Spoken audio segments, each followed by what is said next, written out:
there we go. Welcome to the Salty Dragon Tavern. Pull up a chair and come listen to us talk about some of the Melbourne LARPs in Australia. I want you to know wrong. It's been a long day. It's been a long, very long day. First, I've got to make some apologies on behalf of some people. Warsong couldn't come along. Warbirds, sorry. I made the same mistake you just made about 10 minutes ago. Warbirds cannot come along. We've had technical difficulties trying to get a remote Skype in for Cicadia, so unfortunately I don't have them either. So I've only basically got the three of them. Only. I was hoping for a larger group of people, but you know, we'll go from there. We'll see how. We'll have to be twice as interesting to make. That's right. All right, as we always go through at the very start, if you want to know about these LARPs, about their dates and what they're going through, if you go into Twitch itself, you should be watching from Twitch. If you just scroll down to the bottom of where this video is being shown, you will see we have it listed there to all of their event pages. One of the community from South Australia has also put in a link to their Google Docs, which has all of the events in it, as far as I know. Much thanks to Ashley for sorting that out. Really well done. It's been absolutely fantastic. Beyond that, we have a Twitch channel, which you are probably watching from. And as always, we'd like people to either subscribe to our particular channel, sort of give us a bit of extra money to help keep this thing going, you know, pay the bills, as they say. Or if you just want to do a once-off, then have a look at the top and perhaps get some bits in, purchase those, and do bit cheers in the channel itself. The bit cheers themselves are simply cheers in the channel as well as donations to the actual stream itself. All the little bits and pieces help us out. As I said, people have been really generous and really helpful. So like one of the cameras we've got here was actually from the community itself. It purchased one for us. So pretty schmick about that. Yeah, so if you can do that type of stuff, thank you. Thank you very much. Is there anything else you can think of? If there's any sort of topics that you'd like to hear about within the realm of LARP and that sort of thing, put comments in the chat. Because we're always looking for new ideas for regular content to bring out. So we're absolutely more than happy to look at what... I have a lot of ideas, but they will run out at some point. Yeah. But also if there's a really good one that you come up with as the watchers, by all means, put it in. We'll see what we can do. My other apology is that I don't have an event for next week scheduled because the one that I was going to do, I fortunately cannot because it was related to Quest and Sawcraft. Unfortunately, the information has not been agreed upon to be able to release at this present moment in time. So unfortunately, I now have to scramble and get something else going in the meantime. I do have quite a few ideas going on. I just don't know which one I'm going to choose right at this stage. Bit unfortunate. Shit happens. Yes, we can swear. All right, I think we might get into it now. So the very first thing we're going to do is get the three people that I have with me to introduce themselves and the LARP they run for. So we'll start on my left, which is essentially Mick. Yeah. Michael, I've been involved in LARP since 98, so quite a while. I've had involvement at different levels of LARP. I've played for ages. I've helped run write games. I am now on the organisational committee of one running game and a couple of ones which are in development, which hopefully will run. I also document photo, video items relating to LARP under the name The Professional Hobbyist. The main one that I'll be talking about today is a game called After the Fall, essentially a small festival LARP of about 100 players set in a post-apocalyptic world. So that's where I'm coming from. Hi, I'm Lisa. I'm from Black Powder and Bloodlights. We are a game focused on mostly the theme of colonialism. We're a dark fantasy game that has two periods that mixed, which is Renaissance Europe and Dark Ages Europe.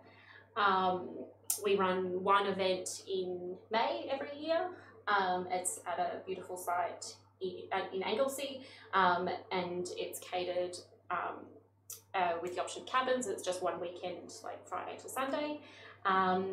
It's a high role-playing, high immersion style event. We have interesting, complex game mechanics that kind of run on different conflicts. We aim to sort of explore social issues within this. It's a modern rule set, like I said. Yeah, and that's brief. That's our game. Hi, I'm Leah Biffin. I run operate Chimera Productions, a LARP group incorporated, not-for-profit LARP brand, I suppose to say, or overarching organisation that then we run Dantia Beyond Stones LARP currently, which is a high fantasy setting. So sword and sorcery, elves, dwarves, humans, really high fantasy, bright themes, adventurous storylines, and really story and character focused plot lines and an adventure series. Our games are really, really small compared to others. We run with about 40 or 50 people at most. So we've got a very small GM to player ratio. Everyone's really deeply involved in plot lines and stories. And we run fully catered events, indoor accommodations, so really friendly environment. Actually, that's what we aim for most, is being really friendly and welcoming environment, particularly people with different ability levels as well. So we have lots of people with non-combat or low combat or other ability issues attending our events as well. So we also occasionally run other LARP related materials at things like a Conquest game, Easter Games convention, or other things. All right, very cool. If you're watching in the channel and you want to actually ask any particular questions, please by all means post it in the channel chat itself, and then we'll ask that particular question. I figured that there's not that many people in the channel at the moment, and getting more people coming along will take a bit of time. So I'll probably repeat this every once in a while just to make sure people get, their 2 cents worth if they want to have it. By all means, please ask questions if you want to specifically aim them at one of the types of LARPs. If you're more interested in that one, we're happy to answer whatever we can answer. Beyond that, we're just going to talk LARP. I will only probably interrupt them about whatever they're talking about if someone asks a question. So where do we go from here, I guess? Didn't you want a detailed? Yes, I do want a detailed one. Yes, She wants to tell you all about it. Yeah. Listen to that. Go on. Has notes. Sorry, I just. Right, That was supposed to be brief. I will I actually. don't know if that wasn't brief enough. I think I will go with you first because you're kind of a bit prepared. A lot of people within the Soulcraft community. That's all right. Go on. You want to talk? A lot of people in the Soulcraft community, special lab community, know of ATF quite well. Black Platter and Bloodlines is probably second next. Not many people know about Dantier at all. Do you want to start with Dantier then? Okay. You happy to start with Dantier? I can, but if people are more familiar with the other games, maybe it's better. I don't mind. I'm Okay. not. Look, yeah. I think the thing for me about Dantier is, Dantier. For the LARP itself that you produce, what a lot of people don't understand is that, especially within the Soulcraft community, it's not focused on large groups of people. Absolutely not. We're focused on small groups of people participating with the story really closely. Let's get a couple of definitions sort of working, because the two games that we sort of run are more festival. I've heard like the smaller format called linear games. Yeah, look. Not literally like Yeah. the old sort of linear games, but that format Okay. of game. If you want to call it, Yeah, just that's familiar. yeah. I mean, to me, linear has a certain meaning. Yeah. And I wouldn't call us just linear, but linear is a big element of what we do. Do you think maybe we could? Or linear or heroic of you. Heroic, yeah, that sounds cool too. Heroic's probably a better way, but Yeah. Sure. the other selling card I like about that style of LARP that you're running is the fact that it's kind of like running a D&D group. Absolutely, it is, and that's the You intention. actually have your fighters and your rogues and Yep. your wizards Your and roles your and clerics your- and all that type of jazz with specific rule sets. And the adventure and the specific plot line abilities. that kind of comes Exactly, to the you. adventure, the plot lines, Yep. the shenanigans Yep. involving a little group and That's stuff what we like do. that. Except you're taking away from a table and doing it. Do it live. for real. Yeah. And The so, swords and everything. because obviously the audience are going to have a very different level of understanding of what's going on. Yeah. Other terms you might need to define: PC, PC and NPC. player character, the people who have full autonomy and agency to drive the action and make decisions. It's interesting. Yep, Someone's actually already asked a question now about Oh, Dantier. excellent. Okay. In regards to Dantier, would their game be more like an American-style party versus an event game? I've been to one American game which was very like what we do with Dantier. It's very small party focused adventures, which are all running either at the same time or in the same place. So it's but I'm not familiar with the event term there, so I'm not really They, sure how they to might mean more festival style. More festival style, yeah. So look, the game we run, we have maybe 30 players, PCs, and maybe a dozen or so NPCs, which I guess we'll get to those definitions in a minute. Who the NPCs are creating the world, and the players are the ones who are experiencing the adventure. There is a certain amount of events in it per se, because you run yours on a weekend over a long weekend. Yeah, it's still a whole setting where you're having an adventure set around a particular place, and the world is all there, and it's created by the NPCs and your own imagination. And adventures happen in small groups of maybe 8 people or so. It's not within that. fighting with foam in a park. No, absolutely not. So it it really depends is a on- full world. Yeah. And also with the American LARP scale, they have a very broad. They do. They're well known for their major ones, Amtgard, Dagorhir, and Nero, but they're not the entirety of the genre of American LARP games. Player versus a GM plotline is what I mean. Absolutely, that's exactly what we do. Yeah. Fundamentally. It is a GM plotline, basically. Yes, totally, and it's and the NPCs create the plotline. Yeah. Players. So when the party gets together, they essentially have 2 GMs, if not more. If not more. One representing who's looking after the encounters and setting up the encounters and stuff like that, and the other one who actually travels with the party. Tells the story. Tells the story where it needs to be told. Answers rules. Coddles them and herds them. Answers rule questions. Herding cats. Herding cats. Answers any particular questions. Shows them where to go. Yeah. Helps describe. Yeah, and things it that tells they the story. Yeah, can't describe see. the world around them. And We've an Australian all. bush trail. It's actually very important because all 4 of us here have actually come from that. That's where our LARP origin Korea. started. Yeah. Yeah, through Now either. we are old. Yeah. We've been LARPing since before. Look at this, Yeah. 1998, 2002, 2001. You've been Remember 90s? that I started quest in game where 94. the first time we got over 100 people? That was 7 years ago. Yeah, it's been a long time. One thing about yours is that there is a certain amount of event in it per se. This was what I was trying to get to before. Was that like when everyone rocks up on the Friday night, and it's kind of like a free for all. Yep. We'll And go you sort free of form. like freeform. You sort of get together, figure out what plot's going on, which represents the games that are being run, and then you kind of decide if any of them sort of attach themselves to your character, and then you go from there and pick which game you want to go on. And then it becomes the next day of which you play this particular game. We do those things. So you do have that agency where you not just go on this game or go pick this game. You actually got a bit of chance to Absolutely. explore it, figure it Self-direction. out, see if it's worthwhile doing, complain to someone about. Do you mostly still run those like half the time you NPC, half the time? Yeah, so we do, and that's where hopefully the definitions of PC and NPC make sense to everyone. If not, by all means, ask a question to Tim so that we can explain it. So So- the way I would explain it would be a player character. You make up the character and playing your sort of hero or your Within the your world character setting. within the space. The NPCs are purely made by the organizer team They come out of our brains. to either as a full-time role or just as a once-off for a certain degree of time. So you're there as a tool of the game organisers to further the story. And our Which- game, I just want to say one thing.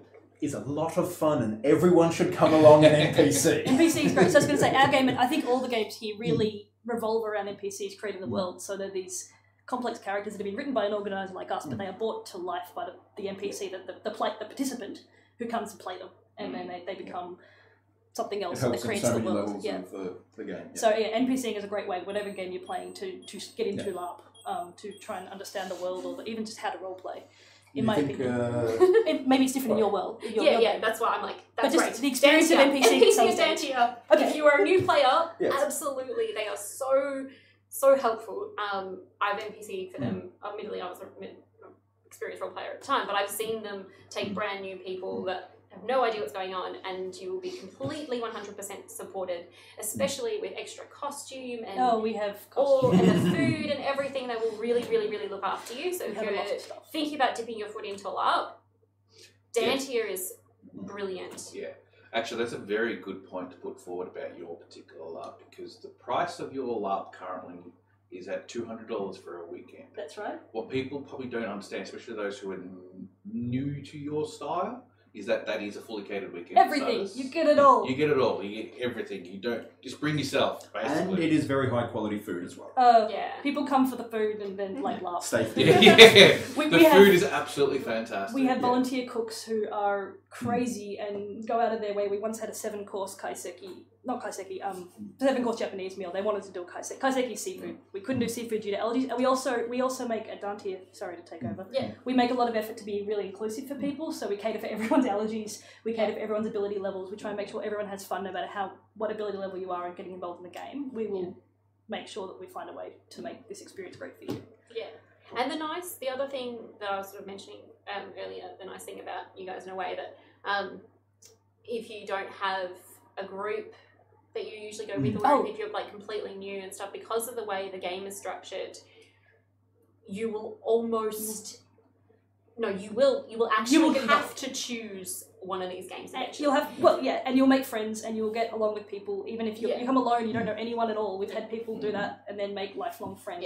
Like even if it means the NPCs has to come and beg, please. Or you can bring a group, get or you can bring a people group and make a gang, or make a union of soldiers. Or we've had people do all sorts of things and bring friends and make something together in the world. That still applies to. We each do that in our own games. Yeah, and ways. we all do that in different ways. Because it's still the factionalization.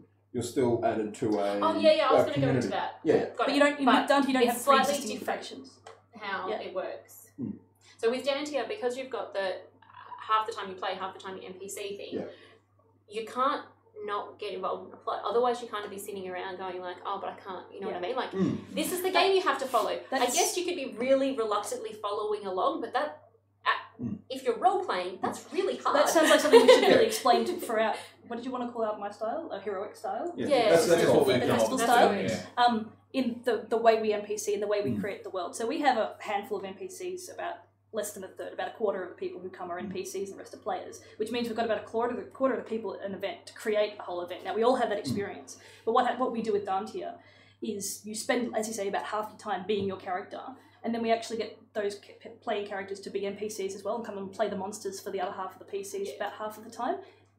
It works, trust me. You might sound like, oh, but I don't get to play my character. We might go into that a little bit more. But I think that doesn't happen so much with your LARPs. You guys spend most of the time, the players, the PCs, you spend most of the time in your PC pretty much the whole time. So that kind of role of volunteering as an NPC is an obligation that you have as part of coming to Dantia. Yeah, that you might not have elsewhere. But it works, trust me. It works. And you have fun regardless. And the reverse of that is true also, because it means that for those games at least, not so much on the, you know that there's like basically the same amount again of the players that are actually going to come and interact with you. So it's not like, well, there are like 10% of the people are NPCs and everybody's vying to try and get their time. the opportunity to play. No. If you're like a shy person, there's going to be like a shy NPC that'll like come over and say, hey, do you want to be shy together? And, like, and because it's a vice versa thing, it just means that there's a lot of that. And like we try and do that in our games as well, but it's just the thing of like, it's much harder to manage when you've got like so many more players. And that's why we run a small game, because we want that interaction ratio. The way that for the larger format festival games is simply having a a support network. So you're added into either, like in After the Fall, it was previously one faction. With Black Powder, it's 3 different. 4 is it now? No, 3. Yeah, 3 different groupings on top of each other, depending on your nation, your social class, and we'll get into that. So it's still the case of even if you approach the game on your own, you're immediately there with other players, and as long as the community is run well, all LARPers love new people coming along. Absolutely, and they pick them up and help them learn. So that's where any of the games have built-in structures to allow for the ease of transition into games. Definitely. I think we might quickly go into the format of how Dante works, just so expectations are met. Because a lot of the people who are watching this particular stream, a lot of them are coming from that I've always been the player and that's my whole life. I don't become an NPC. A lot of people do actively volunteer to become just NPCs at these particular LARPs, but that's an exception to the rule per se. And it's a very, very different thing. I want to get into a conversation about role playing. Do you want to start with the structure stuff first? We'll start with the structure first. Because I think Tim wants to hit that. Yeah, just so everyone's aware of how, especially how Dante works. So, as I said, if you're coming, you purchase the player ticket, you are a player. So if you come along on the Friday night, because they generally have a formula about how they run this, so on a Friday night, you stay as the player, you're the player, you're the player. You figure out what all the plots that are going along, you figure out which one you want to attach yourself to, and then you sign up for a particular game. So what happens on the following day, or following 2 days, is that then you will be told that your game will be running either in the morning or in the afternoon. So if you're running in the morning, then you are a player in the morning. The other group who is not running will then become your NPCs. Then there's a social contract where once your game is finished, you've stopped being your player. The social contract for this particular game is that you are now minor NPCs for the other game that runs in the afternoon. Which is only 3 hours or so. Yeah. And then you get back into your PC Then and you everyone get back- gets together again at night and can talk about what happened during So the day. essentially, there's sort of free-form time, then there's That's what we adventure call time. freeform time. Yeah, Yeah. Adventure time. We call them linears, but adventure time is Yeah. a really good description for it. So we Yeah. do that relatively consistently, and what that does for us is make sure everyone is involved in the game all the time. You're not having to go out and look for it. It basically comes to you.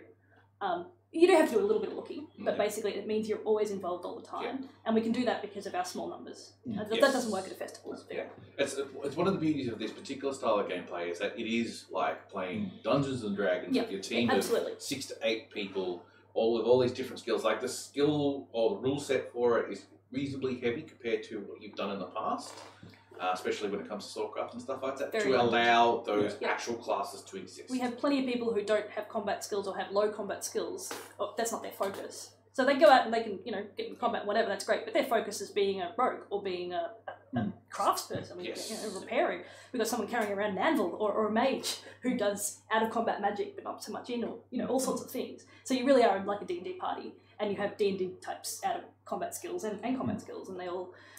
And the other thing is you get a lot of experience and your character develops a lot during the time that you play, very much like a D&D character leveling, which is probably quite different to a battle game. Experience, leveling, more skills, all that type of stuff. Probably one thing we should step away from on the Dungeons & Dragons scale is that you are not restricted to just being that one thing. Yeah. There is limitations. Like you can't be a mage and a rogue and a fighter all at the same time. You're not going to be an expert at everything, but you Yeah. can do a bit, Yeah. you can dabble. You and that's do a cool. dabble into a little bit here and there and sort of create some really interesting combinations. There is, I'd say there's not quite infinite amount of combinations, but there's quite a lot you can sort of play. Instead of hard limits, there's sort of soft steering. Yeah, Yes. we steered, and that we did that intentionally to support the party concept. Yeah. That one person couldn't be everything and go out there and be the solo, Yeah. but rather that you really need to work with and rely on other people, and we find it works. Yeah. I hope it And works. not to delve too deeply, because I'm sure we can discuss it for a while, possibly the most important aspect of game design is providing limitations. Yes. Because if it is just a blank slate, then there is no direction. Mm. So obviously there's a ton of ways to do it, but providing limitations that someone can't be, everything makes for a stronger game. Yeah, so that was our intention. And finally, if you're thinking about going but you're a bit scared because you might not know anyone, there's a good percentage of Slowcrafters already there. You probably Yeah, and more and more are coming. And even if you don't know anyone, I mean, we've had people come along who just from Swordcraft just heard about us randomly, whatever, and they've had a time in their lives and made friends and, brought their friends along the next time. That's actually how I got into LARP. I knew no one when I started. I was the only one of 2 girls. Before that, it was just one woman, and I hate to bring up the gender thing, but it really was. Yes, Fine. yeah.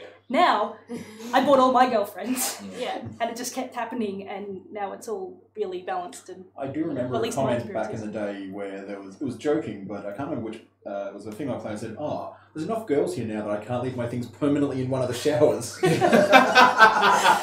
so we used to be very, When they're very... like, less female representation and in now it's showers. about It's a 50-50. sign of the times We've that actually things have had- shifted, We recently had an event that had more women than men, and that was, Mm. cool. Yeah. Just barely, but it was there. Just barely, a first of things. Another thing I'll just put onto that is if you are considering Dantier, jump on the Facebook group. Yeah, There's a Facebook discussions, there's links, you get to see People will how talk the about community interacts and everything else like that. We may so- even have some videos up soon, not yet, they're coming. Someone who actually can do media, I can't do media, and graphics. But, yeah. Oh, it's Um, pain. It's developing some things, but the best thing I can say about any our LARP or any Mm. LARPs is just try it, honestly. If you don't like it, don't come back, but I swear Yes. you'll like it. Yes, I used to run Stargate a long time ago. Yes, we love that. It was fun. And I would like to do it one day, but I have these visions about how I wanted to run it. I don't have the time or money to do it right now. I want a proper Stargate. Don't I mean, tempt one that me. actually takes you to different worlds. Yeah, absolutely. Absolutely. That's never going to happen. I don't know. Good to know. The wormhole physics will take me about 100 years, but Yeah, I'll start. I'll figure it out. Start If now. you want a adventurous, range-based science fiction LARP-ish experience, there is Project Damocles, which is using a paintball field. So you can Yes. search for that on Facebook as well. Oh, you got that up and going for Yeah. okay, cool. That's interesting. All right, let's check that in. Excellent. All right. You want to talk role playing? Do you want to talk because of No, I how? was I'll going to talk go about through you my first. list. Yes, Do you want me to yes, go sorry. through Let's everything? explain the 3 games. Yeah, no, I wanted. Yeah. That's why I Yeah. said to get to. Let's Yeah, explain yeah, the 3 yeah. games first before we get And into we'll go that. into that later. Okay, great. So, as I said, so our game is focused on this idea of colonialism. So just to break that down a little bit more, we have a not Europe that has, not English and not France and all that kind of stuff. And it's a bit blended and they're like a fantasy version. Same as you look at, what is it, Game of Thrones is like the 100 Years' War or something. Not the 100 War of the Years, Roses. the War of the Roses. And Whatever it is, yeah. there's another game, there's another Yeah. setting that's definitely the 100 Years' War and whatever. Yeah. Ours is like that. Black Powder is not Europe, in a Renaissance period, and people from that world have invaded and colonized another area, and in this area it's Dark Ages Europe. So we essentially have Renaissance, Musketeer period, and then earlier than that, and who are invading Vikings, more or less. So that's why I say it's a mix of periods. You can't mix these 2 things directly, but be this or this. And we're already getting things where there's some people from here that are taking inspiration and stuff. Cross-cultural transfer? Cross-cultural transfer, cultural appropriation. Cultural appropriation. Maybe that's where I'm at. Yeah. And that's where it leads nicely into, we are attempting to explore some social issues. So like we said, we have one event in May. That's all very straightforward. Our site is really awesome. It's like on the beach side, so you can kind of look over at the beach. You can't quite get to the beach easily, but it's, yeah. We have a sea drop background. It has, yeah, it really does. The site itself is quite immersive. Leads into the next thing. So it's a high role playing, high immersion event. I'll go into in a little bit more what role playing is later, but for this, really, it means that if you see someone in the main game space, you expect them to be in character. That's what immersion is. That's what role playing is. If very, very simply, and that's the same for both. No, not probably, definitely for both of these games. When we say high role playing, it's really just that whoever you interact with, you assume that they will be in character when you see them, and we all have times and places where you might be out of character, and that's fine, but the general thing is that everyone's in character pretty much all the time, unless they're doing this or they're in a different area that's an out of character area. Yeah, having a shower or whatever. We have multiple axes of conflict, so as Mick was sort of touching on, so when you create a character with us, you don't choose skills or classes, but you do choose which nation you come from, which religion your character follows, which social class you come from, or if you're playing one of the sort of the new world, so that this one, the Dark Ages people, we call them Uruks or Orcs, depending on which side they call themselves Uruk. So they have groups within them that they get to choose, kind of like nations. And then you choose your profession. And so one, that changes what kinds of things you can do in game, what your mechanics are. It gives you certain tokens, and the tokens allow you to do different things in the game. Survive, depending on what the tokens that you have are. And then it also puts you in these groups. And so you might be in a Tassanos nation. And so when you get to the game, there will be people from Tassanos that will say, oh, hey, come and help us, because we're trying to triumph against everyone at the moment. The dirty Productions, that's a good one. Iskaland is their main enemy at the moment. And then at the same time, there will be someone, say you're of the patronic church. Safe. So there will be someone from the patronic church that will come and say, oh, you know, you've got to help us. You know, that, like, we have to try and beat the matriarchal church. They're taking over everywhere. And then at the same time, you might be a military person of the military social class. And so you'll have someone from the military social class come and say, oh, you know, like, we need you for this or whatever, or we need this to happen in this game and that kind of thing. And so you get to sort of choose which of these game elements sounds like your character is going to be most involved in. And you can do many of them. Sometimes there'll be a conflict, like at odds with each other, so you won't be able to do them, like, it's just impossible to do it at the same time because they're literally working against each other. Other times it might be a time constraint, but a lot of the time you'll get to do bits and pieces and see all different elements of game. On top of that, we also have other factions and groups and forces in the world that are also going to potentially be vying for your attention for one reason or another. So there's lots of different things, and quite often they're at odds with each other. That's the way we designed our game. So quite often they're allies as well. So you seek out the kind of plot line that you decide on being interested in. Is that kind of, yeah. You choose It's to, more like, like seeking allocate out the your time level to of it? interaction. Yeah, that's a good way to say it. Yeah, so you could, you know, if you want to be really, really super involved with a whole bunch of stuff, if you might go, well, I'm playing a really, really religious character, so I'm going to, that person's a priest, so I'm going to go and guard them and do what they want and, you know, fight for them and whatever it is. And then, or you might be like, well, actually, I just want to sit in the social club and drink my tea and sign some politician documents and rule the world, you know, without getting my feet dirty. Sounds like a lot of Zeppelin transferred over. What? I've got the flip side of that, because for the first game, obviously, I was an NPC who was kind of the highest ranking member of one of the churches. Yeah. And so, obviously, as an NPC, your job is to interact and further the game and the story. So I would try and engage in discussion about religion with the different players. And so I could gauge which ones were giving anything back to me. Yeah. So if people were kind of either hadn't looked up anything about what the church meant, Okay. or whatever, it was just going, okay, well, they're obviously not the people that I'll go to first with this sort of stuff. So it's kind of a status quo of, if you show interest in something, you'll receive back. You see it, So it's actually quite interesting how that dynamic works. Yeah. And some of it will be you seek it out, and others will be they seek you out. It's kind of a mix of both.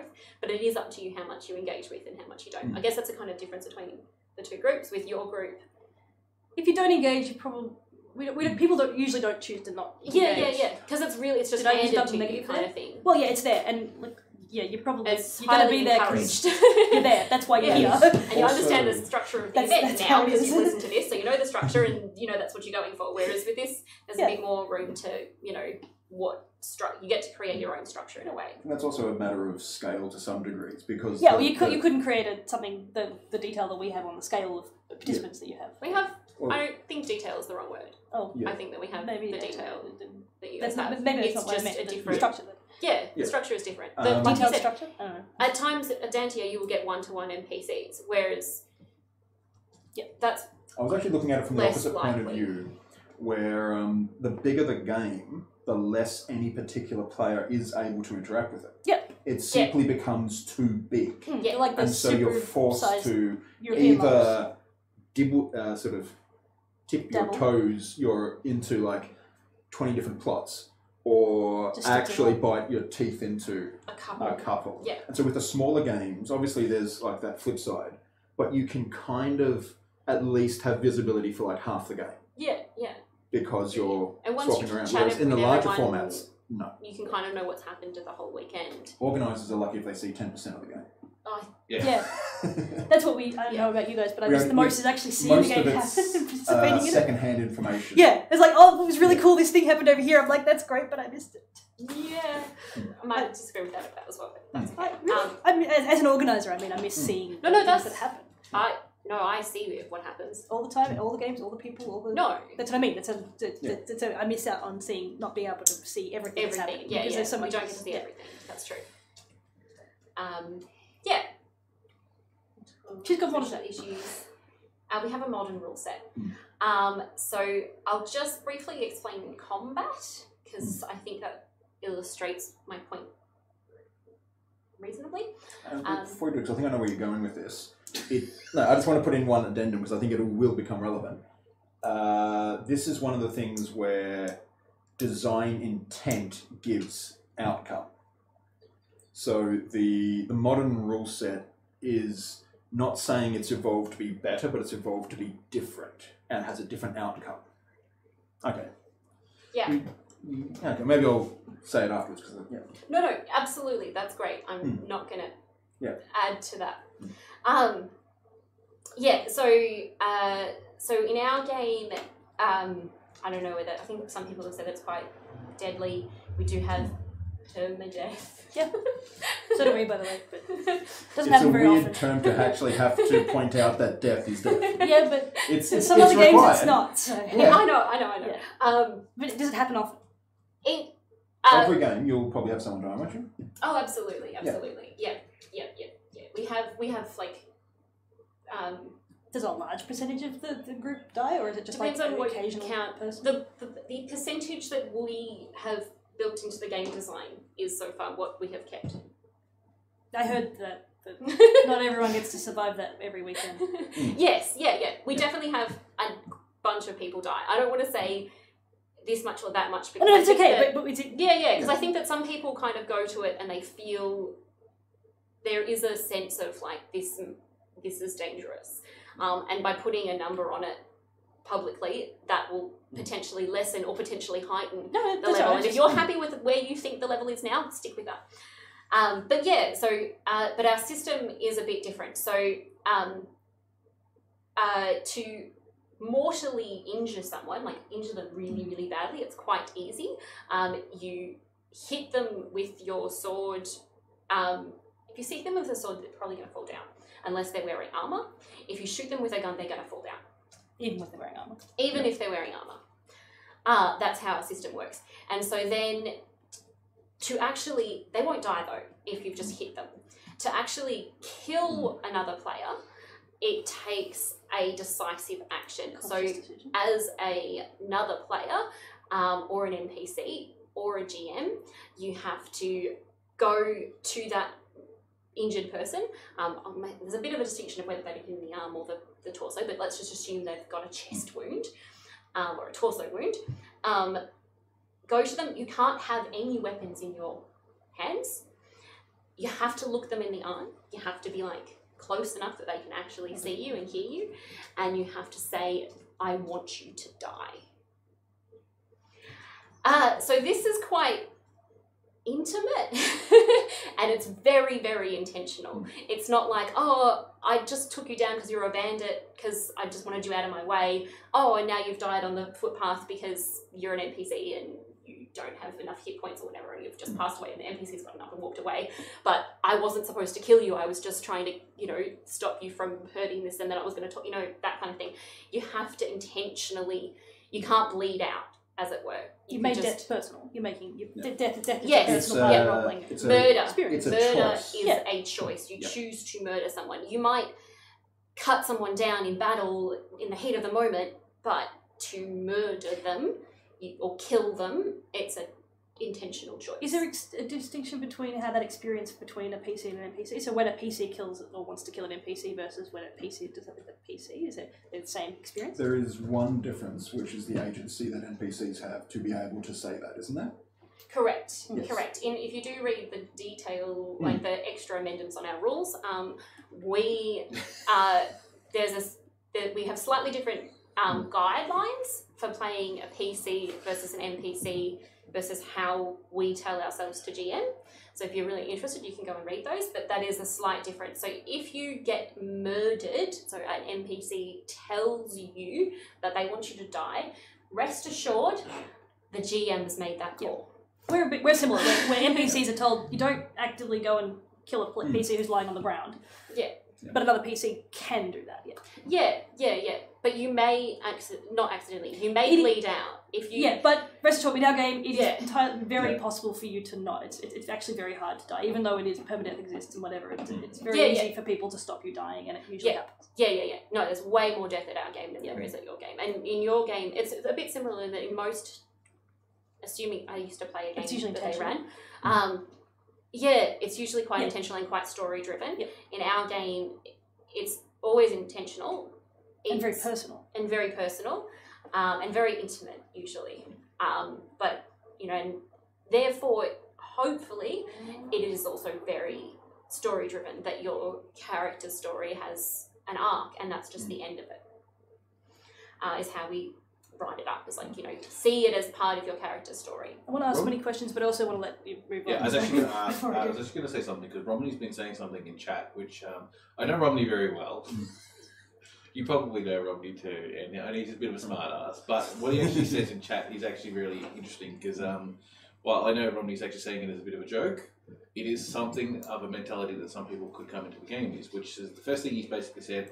Can I drag a pile of people together and just basically shout to all of them that they all can die? You're right about the mentality. Some people feel. Or do I have to do it like 10 times in a row?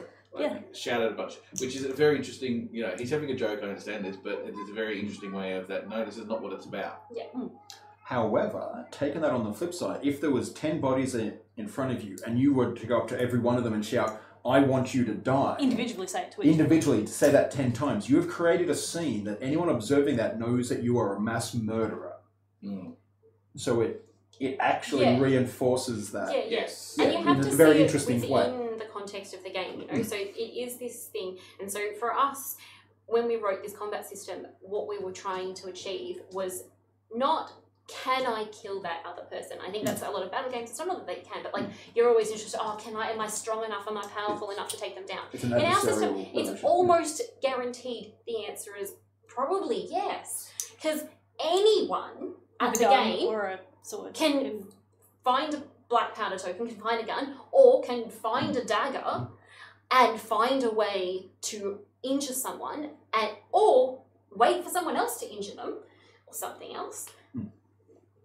It's should I kill them? Should I take this person's life?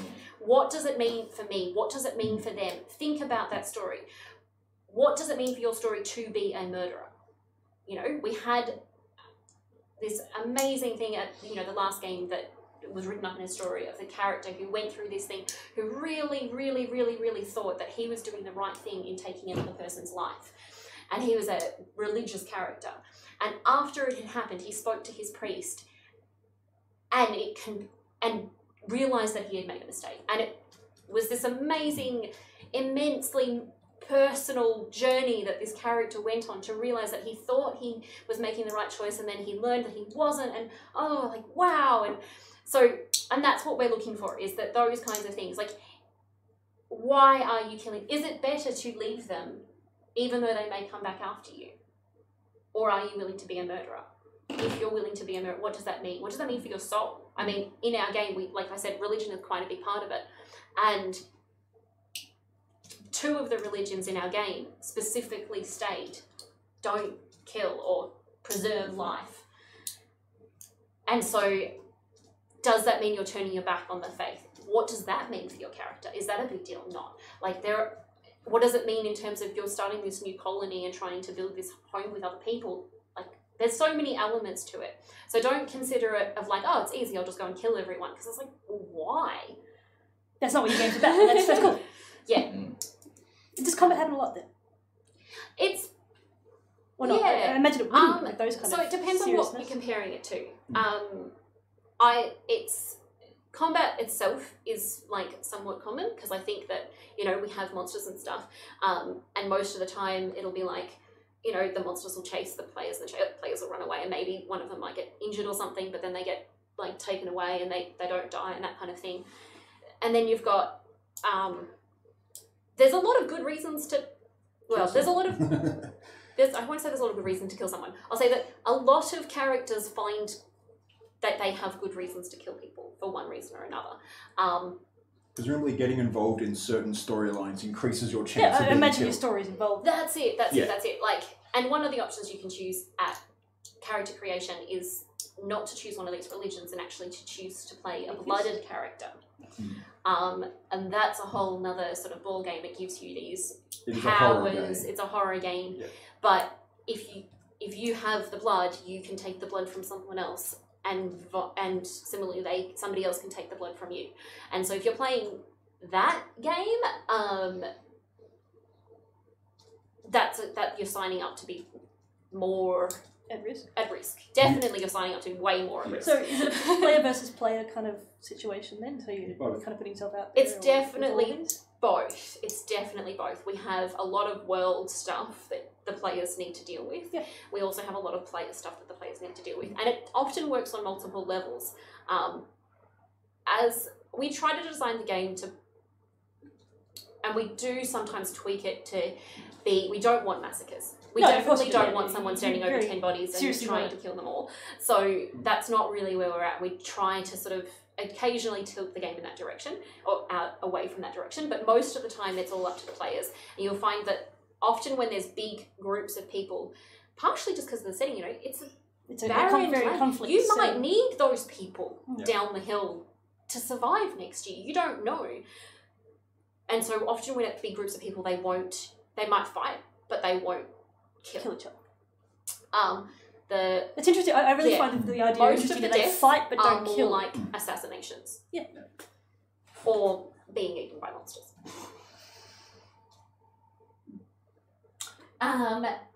We're gonna have Tony time left for after the fall. I think we need that's to. what I was saying. I was about try to give me I was some probably going time. to interrupt you for a little I bit. think I've covered everything, and You we can think talk you've about covered costumes later. Yeah. Yeah, we'll do the costuming and stuff later. 'Cause that's definitely one of your key features of your game.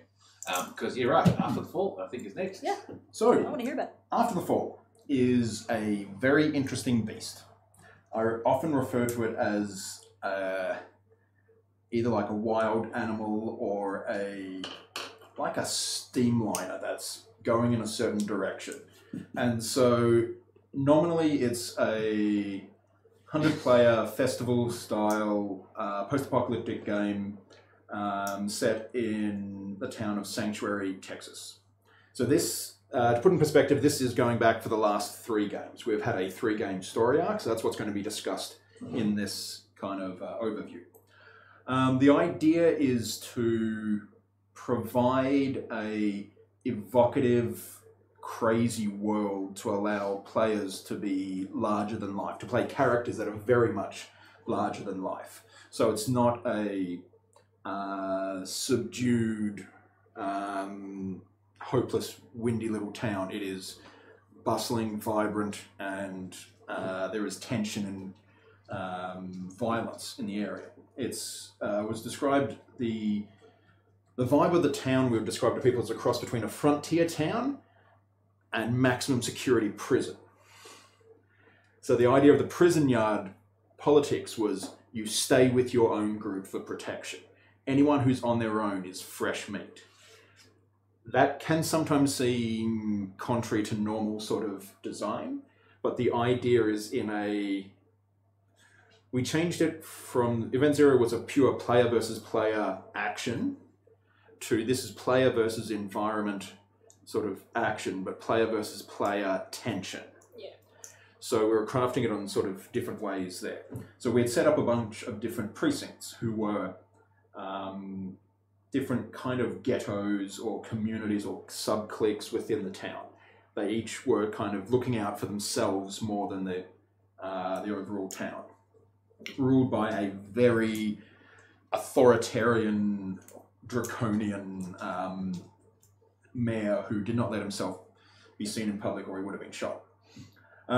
So this was the setting that we sort of had. One of the things that we had to do was a lot of steering of the player's intent and understanding what collaborative play and working on their own sort of storytelling within the group, how that would sort of come about and how to escalate and de-escalate violence and giving advice for those sorts of things. We also very much set up the precincts to have a NPC lead of each of the precincts so that we would, one, have a tool or a hand in steering each of the groups, and we'd be able to set an example of good policies, essentially, for how a group should be run. And so these were individually cast by the design team. So we had a list of, sort of shortlisted some of the people we thought would be good, then we approached them and see who would be interested in doing what. And we had each one specifically doing that, and we wrote in how they would be removed, or how we're looking at broadly removing them to allow for player agency to take control of those groups.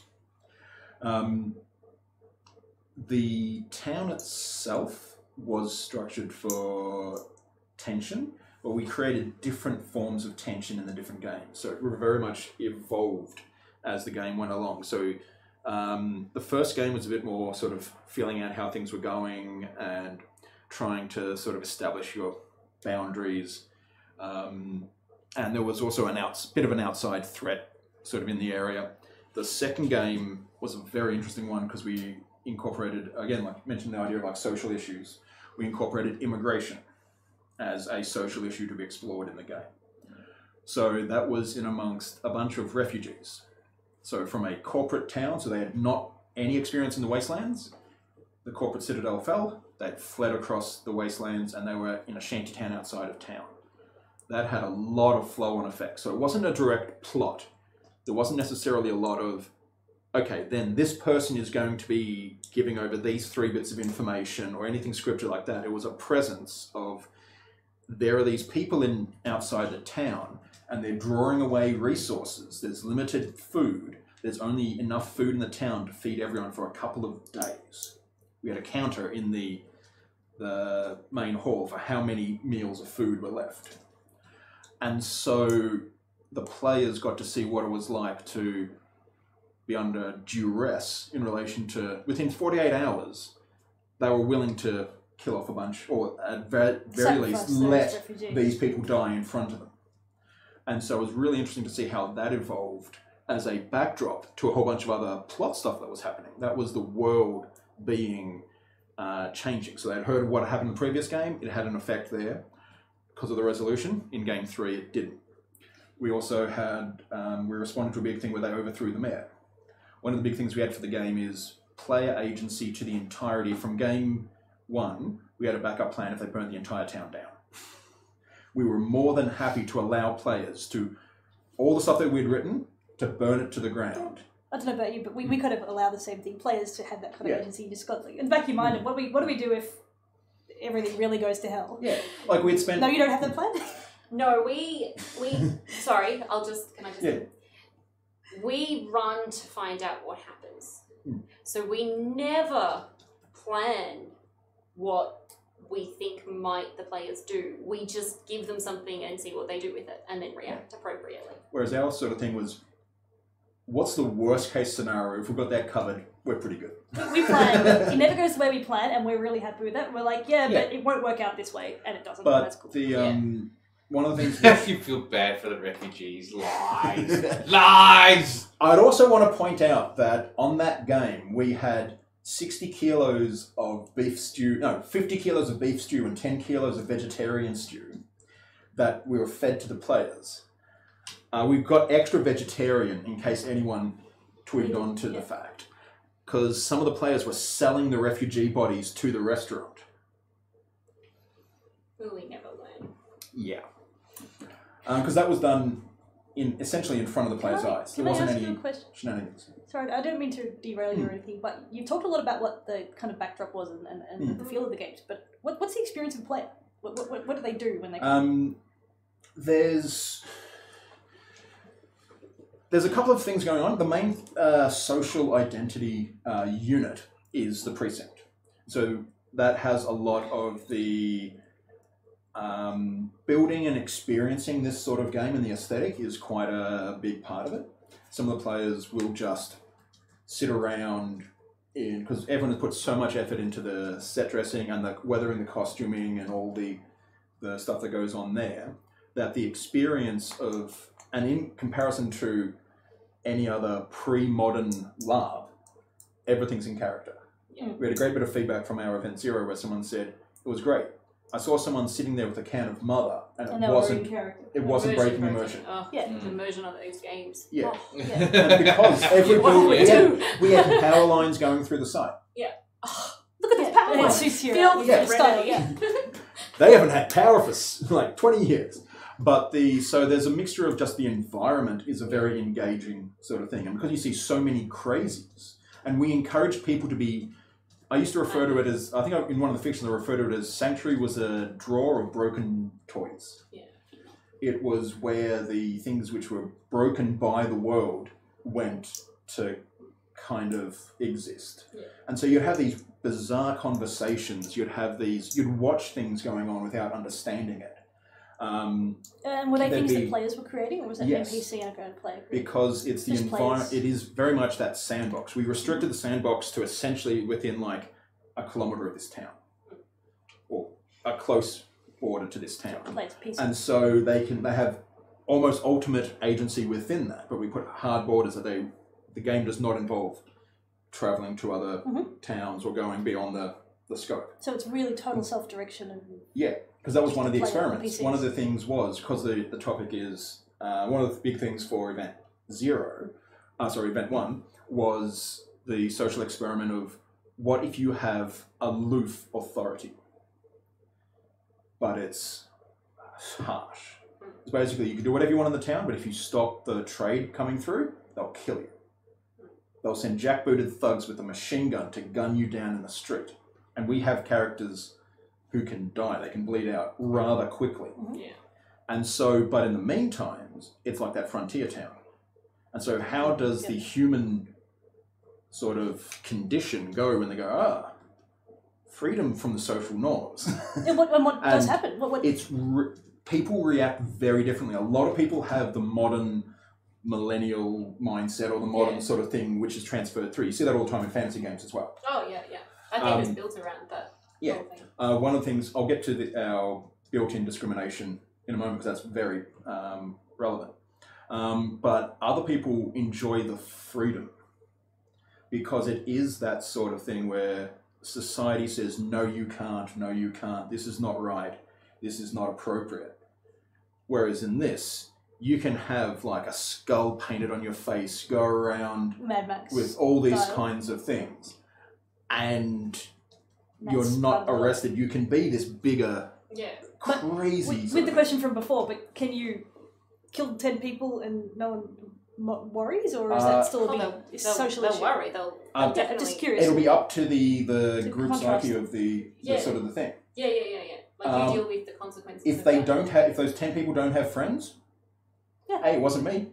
Okay. I get to live another day. Or if I'm just those trying to contrast the 10 Yeah. two people were experiences there. unpopular with all of the other people that. Yeah. That were really unpopular. So one of the things we did is, again, because of that social sort of experimentation, was to create a precinct of mutants, which was one of the big things for game 1, because we forced them to wear coloured armbands, which is of course a throwback to like the Warsaw ghettos, and things like that. And they were not considered full citizens. And the standard status quo was most people look down on them, but you are free to choose your What you level want to of do. doing, because we're not going to force anyone. One of the groups, the militia, they were good old boy traditionalists, and so their general baseline level of intolerance was higher. And again, they can choose how far to do it, because it was a representation. Our comparison was a combination of the American Civil Rights Movement in the US through like the 50s and 60s and the IRA. Because we posed the question to that precinct, if you want, you can create a terrorist organization and we will allow and assist in terms of we'll work with you to see how we can have that implemented. They didn't choose to do that, but the fact of we created a form of discrimination which was not based on the player. So there was no sexism, racism, any of that within our game, because any living person is too valuable to worry about that. But we created a dynamic to create a very tense environment for those groups, and to see how people react to discrimination, and sometimes incredibly strong discrimination, right in front of them. And so we also had a system of safe words that we put in to ensure that people which we borrowed from some of the sort of the Nordic LARP style games, which have set sort of procedures, to allow people to feel comfortable in engaging in that sort of play, with knowing that it's whoever is being impinged upon actually has more of the power to stop the play. We had someone whose first ever LARP game, he got tied up and tortured by Uncle Boss in the dark in their camp. I remember doing that. Running something like that on whatever PC in an earlier game. Mr. Brady is a substantially intimidating character. Yeah, this was before he had a vertebrae as a mohawk. And he said afterwards, which was one of the best compliments I had from the game, because I complimented him on how well he handled it and how deeply he was role-playing. He went, I felt safe because I knew that if I had to use a safe word, that's having it and not needing it. Yeah. But so the experience, again, it's sort of choosing your level of involvement. Yeah. And so you can be involved in trying to recover technology, trying to repair things, trying to trade, we had some sports matches, arena fighting, jugger matches. We had these different sort of things that are occurring within the world. Yeah. They're not, we very much don't direct things to players. Yeah. We put it in front of them. Yeah. It happens before their eyes, and a lot of players don't want to be the first one to step how do you find it? Someone does and others follow? Yeah, often that'll happen, but if not, like you said, then the bigger than like sometimes things will happen and people will get away with it before.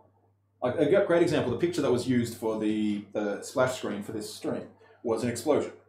So I'd actually written that encounter was to be a terrorist bombing. And so the idea is we're going to get all the players together, we're going to have someone walk in with a bomb, put it down in front of them, in this case we used a briefcase, put it down in front of them, walk away, and we're going to detonate it. And we had some non-toxic smoke emitters, and we had a bunch of fake blood. So we called probably a 1 minute timeout, had the smoke going around so people could smell that while they had their eyes closed, put blood on people as long as they consented, and did all that, and then time in, and everyone was immediately absorbed. They were doing triage, they were carrying off the wounded, they were doing all these sorts of things. That created witness syndrome, spectator syndrome. People recalled different events happening, even though it happened exactly in front of them. We didn't describe to them anything. The only thing I did was saying, at the end, because I was doing a thing, okay, and when you have the whistle for time in, you'll hear a big fucking explosion. And bang, and everyone threw themselves to the ground. I think one player died there as well. Yeah. But PC died, not the player. Yeah. Just in case. Yeah. It's hard to get the language. And so that sort of experience, they could have left it. One, it was really obvious that it was in their face enough they were probably going to follow up on it. But they created their own red herrings. I know all about that. Yeah. Oh my goodness, the tangents people can go in the story. Because our focus on immersion and role playing, we can do things like that to a degree which is hard to impossible at an Australian game for a pre-modern setting. If we're in Europe and could be in a castle, brilliant. Yeah, because it's very different. But it does, like I think each of our games has certain strengths, and particularly depending on what style of role playing you're looking at. If you want immersion, and particularly changing the mindset of the character. Like one of my favourite events was actually an L5R event, which is the game I used to run. We used to run Legends of the Five Rings, L5R, for sure. And it was what probably would have been thought of by a lot of people as an incredibly boring event, because I spent most of it guarding a wall, and I knew out of character that there was no way that there was going to be anyone attack, because I could see all of the NPCs eating lunch behind me. Yeah. But I was the character's mindset was so different from my own that it just was so much fun to just be in that mindset. And I found After the Fall was definitely the best for that. One, because the genre allows you to create characters that have very, very different mindsets from real world mindsets. So it's very easy to play a character that's very different from me. It's just, and particularly because everyone you interact with is also a bit loopy. Yeah. So how your loopy character interacts with those loopy characters, it means that it's rare that somebody does something that's just kind of expected, or yeah, that makes sense because that's probably going to further the plot, or oh, that's clearly the way you win this, so let's do that. And if It didn't people really are happen. if people are silly, it actually comes off more as tragic. Yeah. Because if people are like, it looks like they're actually delusional because Yeah. so much other is supporting one sort of thing. Yeah. It's, Yeah. So anyway, and then also just the fact that there's nothing immersion breaking everywhere you Yeah. look. All the things that would normally be immersion breaking in another LARP are just I don't know, more like- immersive. And the only Yeah. signifier we have for GMs is red hats. Yeah. No player was allowed to wear red headwear. That's Right. awesome. Yeah, we have bright orange hats, which don't look good in photos, but geez, it's so easy to spot the Yeah. GM on the battlefield. Yeah.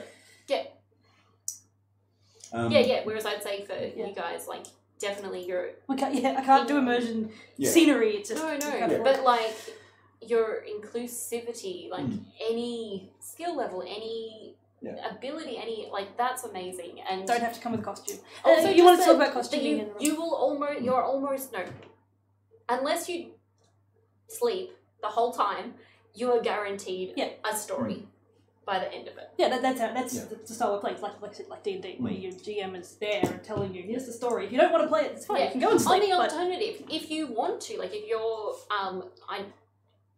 if you want to come to an event and spend the whole time drinking. embroidering and Yeah, drinking in tea in the, and in not the, really, in the tavern, yes. you don't really have that choice at Dantia. Well, But you do yeah, you don't. at Yeah. like my game, Yeah, or you can your game, take it very easy if in those immersive situations. Yeah, and Yeah, that's yeah. it's different. which you know, styles. and so like, and that's different. At But every you game. said your level of costuming you're looking for is more quite a bit higher. No, I just wanted to talk Oh, about it because so I you thought understand? I think it's a Your misnomer. approach to Your costuming approach- was really good. Having the guides and the inspiration Yeah. for all the people and very specific what Yeah, sort of yeah. look You was sort of really, really well. guidelines and style is what you had. Yeah, definitely. So costumes, similar to role playing, which I guess we'll get into next. I wanted to touch on top costumes just because I think there's a lot of people that look at our stuff and think, oh my god, that's so amazing, which is great. I think it is amazing. We It's all beautiful. taught ourselves how to do it. You But- can do it too. It means there's a lot of people. Yeah, a lot of Exactly. people that are going, Oh my god, I do can't that." possibly do that. There's like, no, like actually, the bare minimum is easy to achieve. Yep. I'm not going to say it's low because like low It in is my for us. head is now like runners. Yeah. So That don't you- wear you- runners. You have you can to with us, be but yeah, costume- yeah, yeah, with yours yeah. don't, Whereas so, with ours, yeah. it's like no, you have to have a costume. Yeah. And no jeans, no runners, all that kind of stuff. But finding the bare minimum for any of the groups is actually easier than you might think it is. Savers is amazing nowadays. Absolutely. Apart from near where I live, because all hipsters go and get all the good stuff. Okay, fine. Look, my first Out of costume. suburbs, No, brilliant. no. My sister sewed my first It's costume the out of Lollipop. LARPers. Yeah. How many LARPers? It's like, oh, I still wear the same did you clothes. know who lives down my Are there street? any other questions, by the way? I didn't know that he We- lives No, down they're just the talking street. about just generally chatting. Okay, sure. Just Anything else they before are we- reflecting on what you're talking I feel about. like we're getting distracted and not talking Yeah. to the audience, so if there is anything you want to know about or if we're going off Yeah. topic and you want to know something, please. No, I'm actually kind of curious about who these people are. Like Tyranid Aussie, he always every time he comes into the channel, he goes, "So is there any Tyranids?" What's he gone to?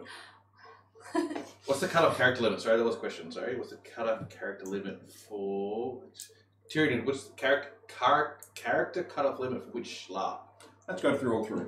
All right. Previously, for the last 3 games, we've had 100 character spots. That's it. Is that what you mean? Is it participant numbers? Yeah. Well, Or do you Right, mean right. character level? I'm a bit confused by the question, but yeah. Well, it you had seems to 100, be. yeah. Like if that's what it is, What until do he you comes back. Player limit? Player, Yeah. yeah, what's We going don't on? even have a hard player limit. Do you want me to go into more detail about that? Or? Well, how many Yeah, spots go for do it. you mean? If you had have 100 a people set booked, release would of you... tickets Yeah. for like a first release, or was there a just open as many people as booked would get? Yeah. Okay, I'll go Each into site's going to have a more limit, detail. but I'll go into a limit. Well, sort of. It's a big site. It's quite a big site. So, so we don't really want to give players a hard limit. Ideally, we don't want to be like, oh, this is how many, and we're not trying to do the everybody buy the tickets before you sell out thing. We would prefer to sort of have it. We just want to get the right amount of people. well, this is the right amount of people. On the other hand, yeah, like you were saying, so we are now sort of approaching what would be comfortable for us to the size of game that we're going, and we're not going to go Which is what? How huge. How many? So let's go with like around 100 players.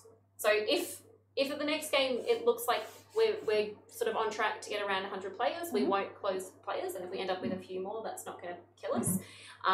If we get 80 players in the first week, we will definitely set a hard limit, but hopefully that won't happen. However, rooms, again, I think I've said this previously as well, we are limited on literally how many beds there are, but we're not limited in how many camp spaces there are. Yeah. So, and that will be published again. So like when you buy your ticket this year, you'll get to choose exactly where you are, and you'll get to see how many beds are left. And so it should become very clear how many beds there are, where you get to choose your bed, all that kind of stuff. Should be clear from the ticket purchasing thing. So that was a relatively simple question. I'm just Sorry. thinking it's a complex Well, I don't answer. want to say 100 players, No, but that's it. you're Because aiming- people might think, oh no, there's only 100. But Like, you're well, aiming for something along there or somewhere That's around. right. Somewhere around 100 100 players. players. I'm going to have to interrupt you for a little bit Yeah. because the actual question wasn't related to actually. Yeah, it's at I all. thought it wasn't at all. I thought it might have been It was more related about to characters in progression. Twitch channel. Did he use character? No, it's related to how many characters you can type 50 in character Twitch. track to whatever. Yeah. How many per message? Okay. However, And actually, this is actually what's still your a good character question in limit, though? relation to Oh, we once had an event that was 60 people. Our cooks told us specifically that was too many to cater for, so now I actually have a limit more like 50. I'm not hard on it. It comes down to how I ask the cooks. They tell us because they're in charge. They're very generous people who do amazing work, so we give them whatever they want. But also your GM And our game style we and stuff. really want our game ratio, our PC to GM ratio, and our game style to be to support our game style to be small. So we're aiming for about 1-to-8 ratio of PCs and about 12 to 15 NPCs. So it's not a hard limit necessarily, but I am aiming for about 45, 50 people. An event would be the maximum we want. About 50 which actually would be. means We don't usually get that many. We usually get about 40. 30 PCs. So about 30 PCs and to 10 NPCs plus a few organisers is where we're going for. But once again, it's not a hard limit. I'll have 32, I'll have 35 if they book. But if I get 50 people booking, 50 players booking, that's when, or That's 40, gonna be, I will have a limit. I will say not more than 40 PCs if I've already got 10 NPCs and things as well. So great, if you all want to come, fantastic, but there will be limited tickets and it will be around 50 people, including NPCs. Yeah. There's also something else that Dantia does, which neither of our games do. You do day games. Oh, we do day games. I hadn't actually mentioned, you do an event once a year or Once a year. Once a year, and you do it once a year? We Twice a have year. one weekend event a year in May. The end of May is our weekend event in Anglesey. What date, so I can not do anything that weekend? The And Aston Fall's not right now got a date. It's Tell not us. going to be running 2019, Okay. so this year, but it is Labor Day weekend. So the Victorian Labor Day weekend. It's the 24th to the 26th of May. We also have an event on the 20 in February that will What date in probably be February? announced soon. I'm going away. Is it a Is it the start or the end of workshop event February? or No, it's like a in character couple of hours, Cool. come Alright, and something in hang February. out and Well, have fun stuff happen. Okay. I just- In February, like late February. Okay. I think it might be the Alright. 23rd. I'm overseas. what we're gonna do? What we're, Can I just say my date? yes, you can. Sorry. Sorry, I do have all of your dates listed here. Cool. I just wanted to say except for anyway. just probably not your day game dates. Yeah, well, that's the thing. So we Yeah. run 2 weekends of a year, 2 full weekend events in Marchish, or sometimes April, May, and one in September or October. This year it's on the 22nd to the 24th of March, and the 27th to the 29th of September. That's the grand final weekend. Yes, okay. We like LARP, not football so much. Sorry. And we also run day games. So we'll run 3 or 4 day games a year. They'll either be in a public park in northern Metro Melbourne, and they run from 9:30 till 5-ish, or whenever it gets dark. And yeah, so we run up to 5 or 6 events a year. But day games are just, you don't have to go away and it's cheaper, and we just run those linear And, heroic games. Probably the easiest avenue to get into. If you've never Trial. LARPed before, Yeah. it's a good way to start. It's very different to Afterfall and Bloodlines games, but it's a really great way to just go, do I want to do this LARP thing? Yeah.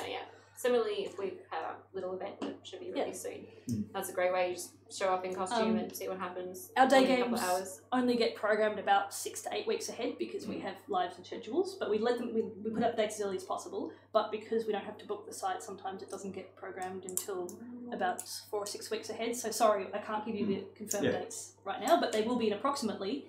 After our March weekend, we'll have one in approximately, probably not late May, June. One in. Or maybe in April, and then in no, we're running at Conquest in April, and then we'll have one in June or July, and then one in November. All right, we're gonna have a quick break, Sure. and then we'll come back and talk more role playing stuff. Any more questions? Before we go to break, I will, after the break when we come back, I'll probably go into in more detail. On Monday, Ballarat LARP will actually have their ticket sales for their LARP that are coming up. Hopefully I can get them on this channel to actually go through what they're going on about, as well as probably the property owners of the property that they're running it on. The Ballarat organisers are actually having a Discord discussion right now. Are they? Yes. There you go. I would have been involved in that if I wasn't here. Yeah. But no, it's shaping up to be a really cool event. Maximum 200 players at a horse stud property outside of Ballarat. Lovely. So like 40 acres or something. Yeah, it's really looking quite nice. Basically right next to Croc. Is that the one right next to Crow Castle? yeah. I've heard about it. Yeah. Haven't been myself. Cool. Yeah. Yeah. Let's just quick in the quick.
And we're back.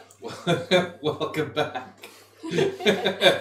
As I said before, on Monday, Ballarat LARP is releasing their ticket sales for their LARP coming up in February. So hopefully we can get them on the channel at some point in time to have a chat with them about what it's all about. But Monday, ticket sales, Monday. Hey, Yay! when do you buy tickets for Bloodlines? When they open. Oh, there's a follow-up Yeah, question to the other Yeah. question too. So yeah, we're going to go into answering your question, Tyrannid. But Romney's also put a follow-up question on that one. So I've already told you the first one, which is the secret mechanics or thing that's happened in the Read it background. out. Oh, the audience can read it. All right, I'll read it out for the Yeah. audience. Okay. What secret mechanic or effect have they had running in the background of their games that players never knew while playing? Is the first question from Tyrannid. And the follow-up question, in that vein, what was been the organiser's favourite plot that just never got acted upon Favourite? and really had a large effect, if any? I can't pick a favourite. We've had plots, but I couldn't pick one. What's your favourite plot? Suddenly all these questions come The in. ones that the players come up with that you never expected. Yes. That's the one, and it just takes off on its own. There's That's what happens. the to second us. one's a lot easier to answer. So it's not necessarily a favourite plot, but the only one that came to mind was we had a simple plot, which was a girl was going to walk into town and try and find the mutants because she was secretly becoming a mutant, which was part of this hillbilly mutant tribe up in the hills. And so the idea was she was going to go in and find the mutant precinct and then talk to them about being protected and get them to justify their existence and that whole sort of thing. And because we just let it go and don't steer it, the NPC quite rightly was like asking for directions of how to get to the mutants, found the pit fiends, was eaten. Short and sweet. Short and sweet. Yep. Plot there. And so like that was only one of the ways that we had, because then like the hillbilly mutants were coming to town to find what happened to their cousin sister. And so they had like that, it didn't destroy the rest of the plot, but just this nice little, it was actually kind of like a sheltered innocent girl who was going through and then was eaten by psychopathic cannibal players. Characters. We had a character who was a sweet little innocent girl. They never last. One of our players, one of our players who came to us before the game and said, "I want to be an NPC, or just tell me what I can do for you." And we said, "Play, be a PC, make up your PC, play this game, and we'll tell you what to do in the future." So she was a secret NPC. She played every game. She was a PC. She came along. She interacted just the same as a PC. But about halfway through the game, we decided she was one of the ultimate villains. So originally we knew she was a villain and she was like listening and gathering information, and then we decided to develop her into be the ultimate villain. And by the end of it, she, the Emperor was on the battlefield. It was this massive situation. The Emperor of the entire realm was there, and he was cut down on the battlefield. And she went, I'll take care of him. I'll heal him, because she was a healer, and everyone trusted her because she'd been there from the beginning. And she was a sweet, innocent character who could hardly hurt a fly. She went up, put a knife in his throat, and then walked away. And the PCs just went. And she actually got away. She just walked away because they didn't know what to do. So she'd actually been the ultimate villain the whole way through, just a very quiet villain. Yeah. And they didn't know what to do with it. So unassuming is absolutely fantastic if you want to get over. So for secret, that's the biggest one we've done so Okay, far. so this is, we're answering secret questions. And the secret Okay. Secret question first, yes. Okay, Yeah. I'll go a different one for that then. For Blackpower and Bloodlines, I would say that we probably don't run that way anymore. Anymore. So you have? So as in, so with Zeppelin, we would write things like that that may not see the light of day. With Black Powder, we have a very different method of writing games and stories, and so But there's a for lot of back of us- house mechanics though. yeah, there's absolutely a It's a huge amount of back of house mechanics that That's the what the question players. was asking, wasn't it? Yeah, Mechanics that the players yeah. don't see. But I wouldn't say that it was secret. It's just the engine. I can provide one example which may not have been... It wasn't clear to me until I looked at it from an out-of-character perspective from the first game. Yeah. So the material faith being the kind of nicer ones in relativistic terms. Yeah. Went down to the ritual circle to do a prayer. Just a general sort of prayer, and they went to do it as a thing. We said, oh, how about so that there's enough food for everyone? Or there's enough food for us to survive the winter, because that's a nice thing to pray for. Yeah. And then, funnily enough, there was a merchant who turned up who only wanted to trade with us, and he had food at very reasonable prices. And so that was a mechanic in the background for like your actions have cause and effect. We do something But similar. that was not a scale. publicly declared thing that, oh, if you do this, this will be the outcome. Correct. Yeah. So it's an interpretive one. That's a very common one, though. Well, we do the same. I mean, I've had people pray at a shrine, for example, and I've just gone up to them and gone, I've been impressed by the ritual and the roleplay that they did, and I said, you have this bonus for the rest of the day. I've never advertised that I've done that, never told anyone else. It's not in the rules, but it's certainly something that our game allows for the GM to make those kind of calls, and I suppose that probably happens everywhere. Yeah, No, I think that this one I is think it was more just- structured I think it was because the point that they said that the players have never found out about. So I guess if you Oh. count it as like you've never found out about the mechanic that was behind it, there's heaps. Yeah. The heaps. Our whole it runs on this really complicated engine that we generally don't let sort of Whereas people look under the hood. I'm different. I mean, everything, all the mechanics are there in the rule book. Yeah. We stick to them. I don't Oh, really mechanics but are- stories no, are no, behind the scenes. the world. The politics, you mean, or The, No. so The world it creation? depends on what you're talking about. So the system, how characters live, die, how they interact with each other, that's all black and white rule book, and there's nothing that's different from from what's what's in the there. player. Yeah. With the, I guess, the exception of monsters, because they're not in the rule book, so you have to work that out. But that's part of the game, and so I don't even necessarily count that as part of the system. That's actually part of the World building. world building. So the world, the story, a lot of the elements of the game have this sort of engine underneath that you don't necessarily see, like how we write our games, how we do that kind of thing. But if we write something and no player ever sees it or interacts with it, we consider that a failure. Yeah, we have one secret that the GMs know about that we have actually multiple secrets that the GMs know about that we don't communicate with our NPCs and our other people who help us. But eventually, we're hoping that the story will get to a point where PCs will discover it's just not there yet. I'm not sure if that answers the question, but it's not that it's not to be discovered. It's just that it Hasn't been. has Correct, Yeah. correct, yeah. I think this- on the secret one, because I was answering the second one first. The secret one would probably be Trash Man. Trash Man. Ah, yeah. Yeah, he was a spy for the SDA. Yeah, So we had one of the before the first game started. It's the idea of GMs casting certain people for roles. I approached a player that I had known for quite some time and said, "Would you be interested in doing a cool thing? I can't really tell you what it is until you agree to it." Yeah, no, it's very much what we did. Yeah. The best way of like, big red button. Was that really cool though? Sorry. Sorry. On all this though, Well, the thing is, Not getting into this discussion now. if you're worried about informed consent, he would never have been forced into doing that role. No. What I'm saying is that if you have a spy and no one throughout the whole game ever then what's the discovers point? that they were a spy, they were a brilliant character in there. If they're not really a spy, they're only a spy in their own head. No, but he was actually documenting his efforts. Yeah. And so it And that's was, great. It sounds like it was a really fun game for one player. Yeah. And maybe Is that some of his is that a things- problem? Make it sound like that's a bad thing. Yeah, for him. For So, Mick to say it's explain not the a actual problem. situation, we approached that he was going to be acting to some degree as a double agent, Yeah. which gave us a degree of flexibility to steer the story in certain ways. Yeah. So we hadn't written any plot for him to specifically be interacting with. There were some ideas of what was happening, but he was not an NPC. Yeah. He was a player, which had an additional element bolted on. That's the very story. similar to what I did. And so he actually had some very cool things where it was, because of his character's social communication problems, he actually drew like stick figure diagrams of everyone in his camp and how they were armed. So he'd been keeping this sort of logbook through. And because we had that as a backup thing, it actually did come out in the final game. Yeah. It came out in a fairly organic way, which the players didn't really overtly see. Yeah. And sometimes players But- miss. Sometimes there is Yeah. plot there, but players miss it, and Yeah. so it could be considered secret because people don't discover it. And it's not necessarily the.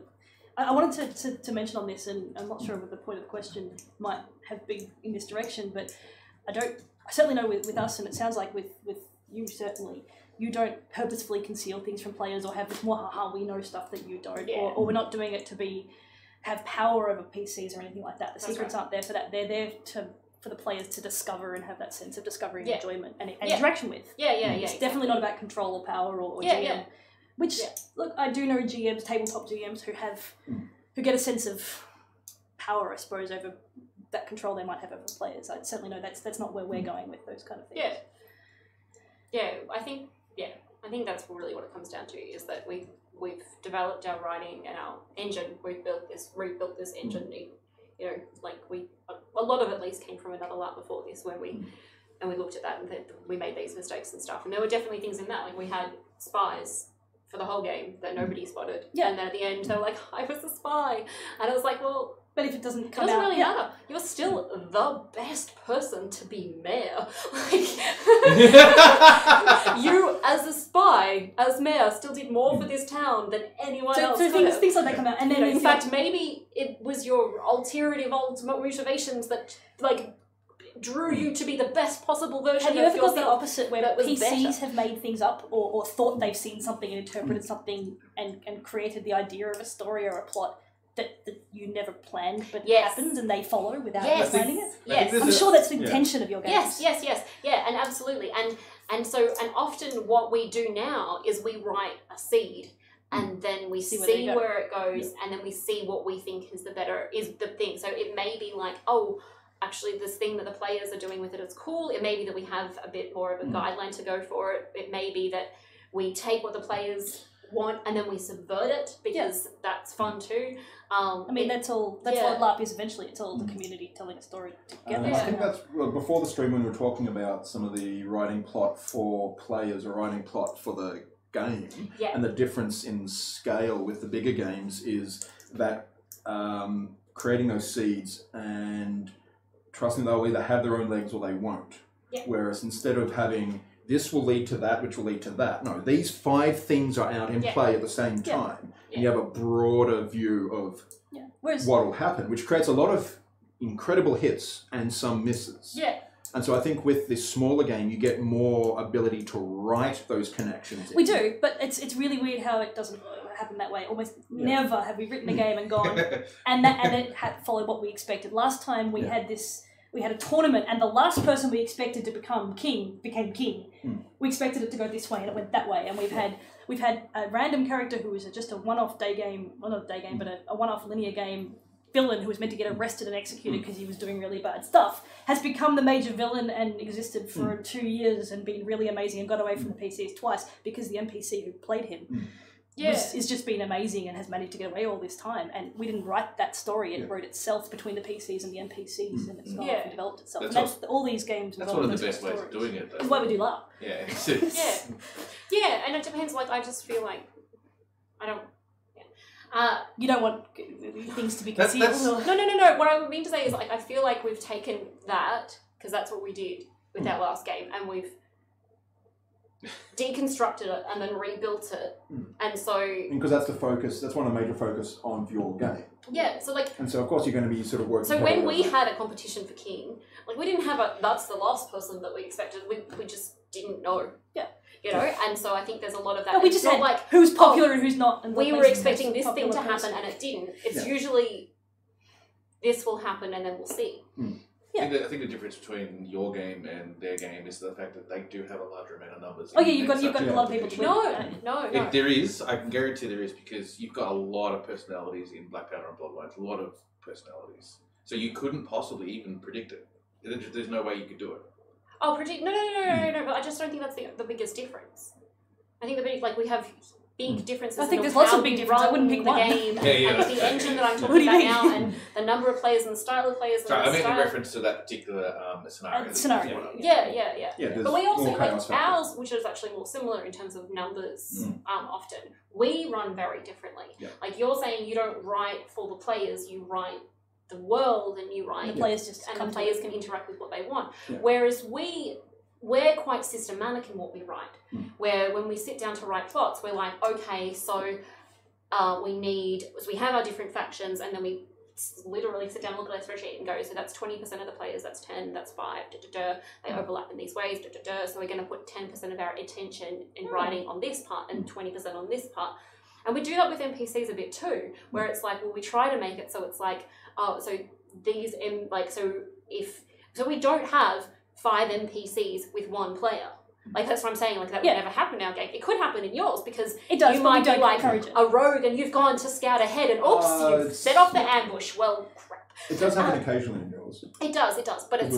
We've had looked around going, hang on, we're all NPCs. Let's get some players over Yeah. here. Yeah. And that's actually one of the beautiful things about any of these games and the level of MP role playing that people do, no matter which game you're at, is you can have 3 NPCs or 5 NPCs together and they're role playing and really playing this game and then realise there's no PCs here. We've got to stop this and go and get the PCs, but they've just been enjoying themselves role playing their NPC characters. But we attempt to and so, write so do we all. our game in this way where, like, I guess it's sort of an economic... We probably put a similar amount of work into it, but...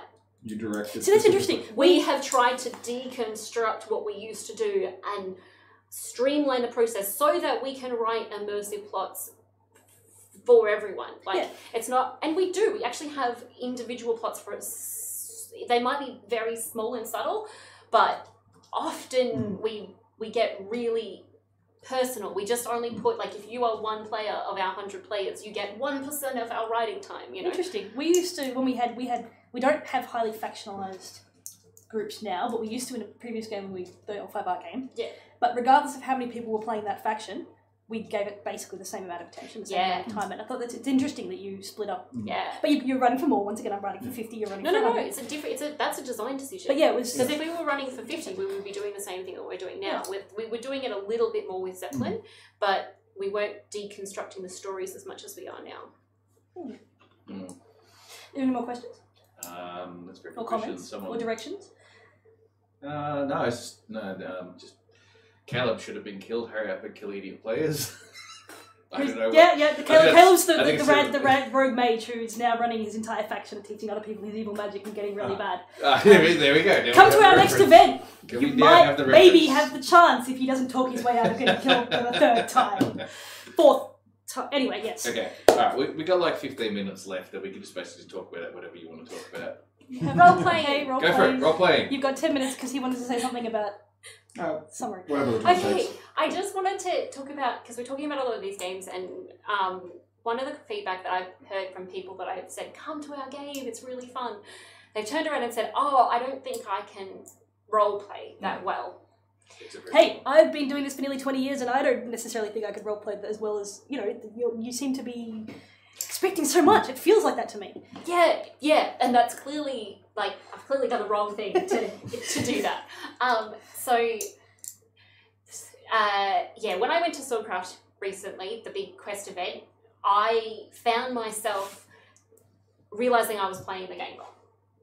I went in with the character that I would have gone into not your game, but in theory, like any other game I played, a modified version could totally be in After the Fall, and nobody interacted with me. When they did, it was in such a obviously you're not in character way that I didn't want to be like, oh, actually I'm in character, like that would be dumb. So, and I realised it was because I was not being obvious. I was following around a toddler, so obviously that helped to sort of put me in parent mode, not in character mode, but I've role-played with a child in a different game. Accessibility. Okay, she was smaller, but yeah. I've played with a baby in arms. I played like heavily pregnant. These guys do accessibility. They're like, fine, sleep, go, do, eat, drink, be. Like Sunscreen on. They look after you so well. Sorry, we don't mean to baby you though. It happens sometimes. Yeah. But that's okay. That's so what are you looking for in your different life? Anyway, so this is what I realized. And so once I've realized that, I realized that that's how other people feel. So if you've been to Swordcraft and you're used to people that role play really big, really loud, really over the top all the time, maybe that's going to mean that you think you need to do that. And if you think you need to do that for 48 hours straight, you are definitely going, God, no, I don't want to do that for 48 hours straight. When you go to something like After the Fall, where I was Unless in you're character for 48 George. hours straight. Unless you enjoy it, in which case it's great.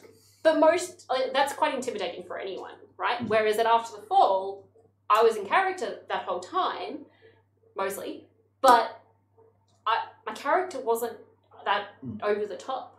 And so I think if you're worried about role-playing at one of these games, play a character who's shy. Play a character who is just starting on their adventuring career. Play a character who doesn't know anyone. Play a character who... And what you'll find is that when you sit there and you're like, I don't really know what I'm doing, you're in character. And then as you develop the confidence to like go and seek out, and like people come to you and you get involved and stuff, and you start seeing that character develops with you.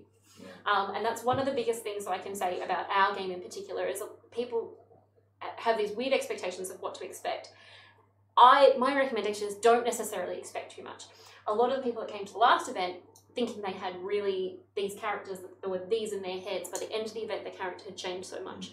Because when you're actually in this environment and you're confronted with all of these things, you might have thought that the most important thing to you was family, and you were going to stick with your family no matter what, but by the end of the weekend, the most important thing to you is the religion, because that's what's, like, now you know that God herself has looked down upon you and sent you on this mission, and that's what you need to do, and your sister's turning freaking atheist? That's what the kind of thing that happens in our game. Yeah. But it doesn't happen because you're an amazing role player. It happens because you were in character at our game. There's a linking sort of thing to that, which has been the age-old advice of play what you can portray. Yeah. And so there's various ways to interpret that, but I think a good way is have something that you are comfortable enough with entering in and is broad enough to give scope to grow. Yeah.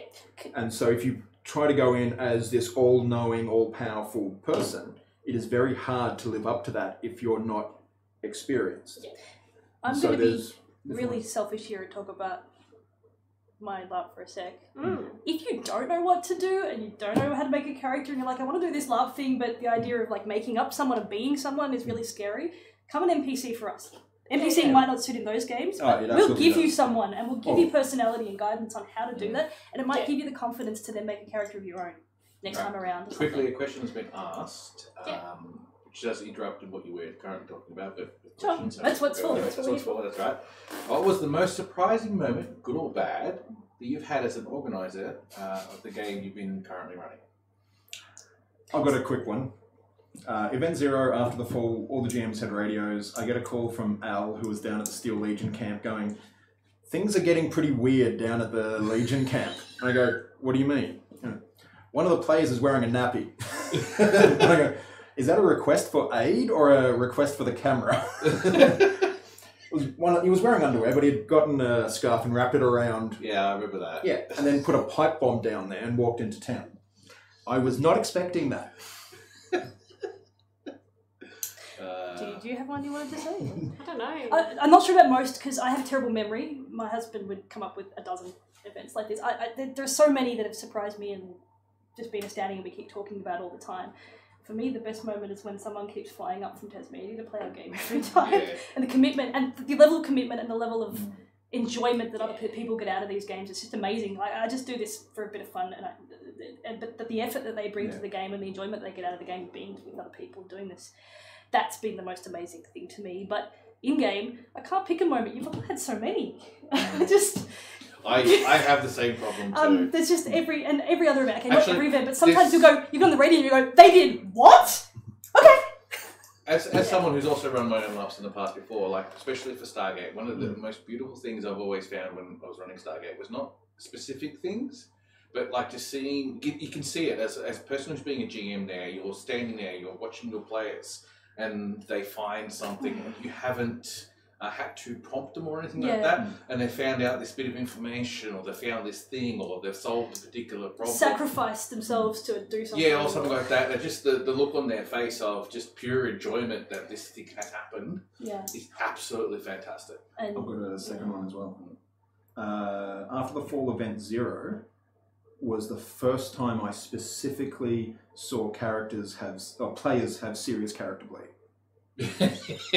that surprised me a lot, and we weren't really as prepared for it, which is why after that we've had some degree of aftercare provisions built into our games, but actually having people walking away from the game still with elements of the character lingering there. We've had players who have had sideways character bleed between two different in-character characters, not between in and out of character, but between reacting to a situation as a previous character would have. Bringing a So, character, yeah, a player to tears in character, but then them having going, no, I'm fine. This is amazing. Yeah. You know, that kind of enjoyment it's that they had, always even if nice. it's sadness or Yeah. something This that was they're like- shocked that they're playing. This was like the following day sort of thing when they were back to work and yeah, Or people, from no, 48 You know what? hours, people getting that The best far bit in was I have- surprising. is 10, 15 years later, we are still talking about that moment when. Do you remember when this happened? And That's war all stories. that. Yeah, I mean, it's more stories, but players, sitting in, I'm sitting in a gaming store or sitting somewhere else and hearing two other players talk about something that they experienced in LARP and explaining it to maybe someone who wasn't there and then just enjoying that conversation about a memory they made 4 years ago. Oh, Yeah. if anyone who's watching this knows Conga, the illustrious my entrepreneur of Conga's creations, ask him about being the flamboyant headman to the necromancer. Okay, not everyone's going to like this one, but the time when one character decided, when the rest of the party was like, this is too hard, we're going to get killed if we do this, we're turning back, and one character decided, no, I'm going forward, I'm doing this, and ran through the entire game to the end and back again without his team, and survived through a horde of skeletons and zombies and all sorts of monsters, just because he wanted, I don't know what the motivation was, but he wanted to finish it. That's just stuck with me, and the amazing, commitment that person had at that moment. When everyone else turned back, that was one of the things that stuck with me for such a long time. But there's stories for that every game. Everyone will have something, and everyone will remember something different or have their favourite moment. That's not necessarily my favourite moment. It's just like things have stuck with us. We were at Game Zero after the fall when Gerald had decided to change his character around because he was bored of the character he had because it didn't quite suit the scenario, and so you randomly pick. Cameron was GMing that. Yes. And so the way that we had it, because it was a PvP game, essentially it's kind of orcs versus elves, broadly speaking. So you get a random perk. We used to actually play a LARP called Orcs vs. Elves, by the Yeah. way. It was cool. A lot of years ago. I'm going to talk to you about insurance for that too. What? So he pulled out the floor, which was enemy in the same faction. And so he had to, someone else within that group they were going to have this animosity, an agreed animosity. And so Cameron went, I know who this can be. I'll choose Tim, because he's an experienced LARPer. He'll be able to roleplay with it quite well. And so Gerald decided to come back as a woman. And so he came back out wearing a dress with his long hair tied back and went up to Tim's character, who at that stage you were the sheriff? I was the sheriff, yeah. Yeah. And went, how could you leave me when that bandits attacked? I regret ever marrying you. I just threw it out there. Yeah, pretty much. Cameron had just come over and said, whatever happens, when Gerald comes out, you hate the character that he's playing. So they became this feuding married couple. Lovely. It was beautiful. Yeah. For the years. I can't. My biggest problem is that there were scenarios that were just so good. I can't even remember specifically what we were doing. It's just these feelings. But I remember one particular time. I was standing up next to the railing of the things there, just minding my own business, just waiting. Gerald comes up to me and does like the fake slap. And I'm like, the husband, I'm like, that's it! Stick at this! And throw my weapon down, and I've come at her and whatnot. I've got like mags in between us trying to hold us back. We're yelling insults at each other, and we're yelling those insults that just make us laugh so much. And we're trying not to. We're trying to be like really serious and really intense. But you break, Yeah, but we're just throwing these insults against each other, and it was just hilarious. I'm like, I had to break off and just go somewhere and just laugh my head off. Actually, there was a great moment from the game 3 after the fall with Rob. So Loco Larry, character who has severe mental problems and delusions, meets one of the bandits, and the bandit played by Mario from Queensland. So he had FUK on his forehead in fake blood because he's crazy wasteland bandit. And so Rob and him are chatting, and this is from Rob's side of the story. And you're saying he didn't really know how to resolve and end that scene, and so he was trying to sort of feel out where the scene could sort of go. And he mentioned something about, oh, so is that real blood on your face? Well, lick it and find out. And so Rob, being an experienced LARPer, did the pretend lick sort of beside the face sort of thing. And then Mario went, oh no, boy, get in there real deep like. And so because there was that trust there within the game, he went and licked fake blood off some stranger's face. I think I saw something similar happen at the Zeppelin once. But yeah, it was just an interesting... intense role-playing, yeah. personal, but role-playing, Boundaries, and yeah. within boundaries, and them still doing that. And yeah, But that was, like when I heard that, I was surprised and pleased that it was a nice way to sort of go through a scene and do that. But yeah, we've had characters get married. We've had that's actually a good thing to bring up is the fact that we have gone through a couple of questions of this intensity that we've brought to us, and the boundaries. And the boundaries. That's right. Like when Gerald and I did the husband and wife thing. Gerald and I have known each other for quite some time by this stage, and we're very comfortable with what we're doing. We were people who didn't know each other, so we didn't have to consent with each other. We just automatically knew. We've known each other that long. But if one of you had been uncomfortable, you would have been able to say, "Hey, no, stop," or "I'm not comfortable." Exactly with this. right. So, yeah. But it's a difference. This is my opinion. It's a difference between when you're trying to do some role playing with someone. And this goes down to a completely different discussion about what this Can we use the term collaborative storytelling? Collaborative storytelling, yes. You are correct. Consent is a major thing, but you don't necessarily need to ask for it. Just make sure that you're doing it with people you know who kind of already agreed to it. We're pretty strict on that. We have like a no touching rule where it says even if you know someone, and I know. Touching to like intense role playing. I think. Oh, okay, so two different things. Yeah. I was going to say, but other than that, role playing wise, we do encourage people to use a green and red light, stop light, but we often forget to tell them about that. So say to express to someone else if you are getting emotional, to tell them no, it's okay. I'm in character. Keep going. Or say no, hold on, just stop about this. Yeah, I'm sure you should be having worth checking often, even if you feel like you know the person, just because. And at least in our systems, I know it can be just as simple as There's a couple of semi-structured and published ways to have sort of check-in systems and stop-go sort of, or levels of intensity sort of stuff.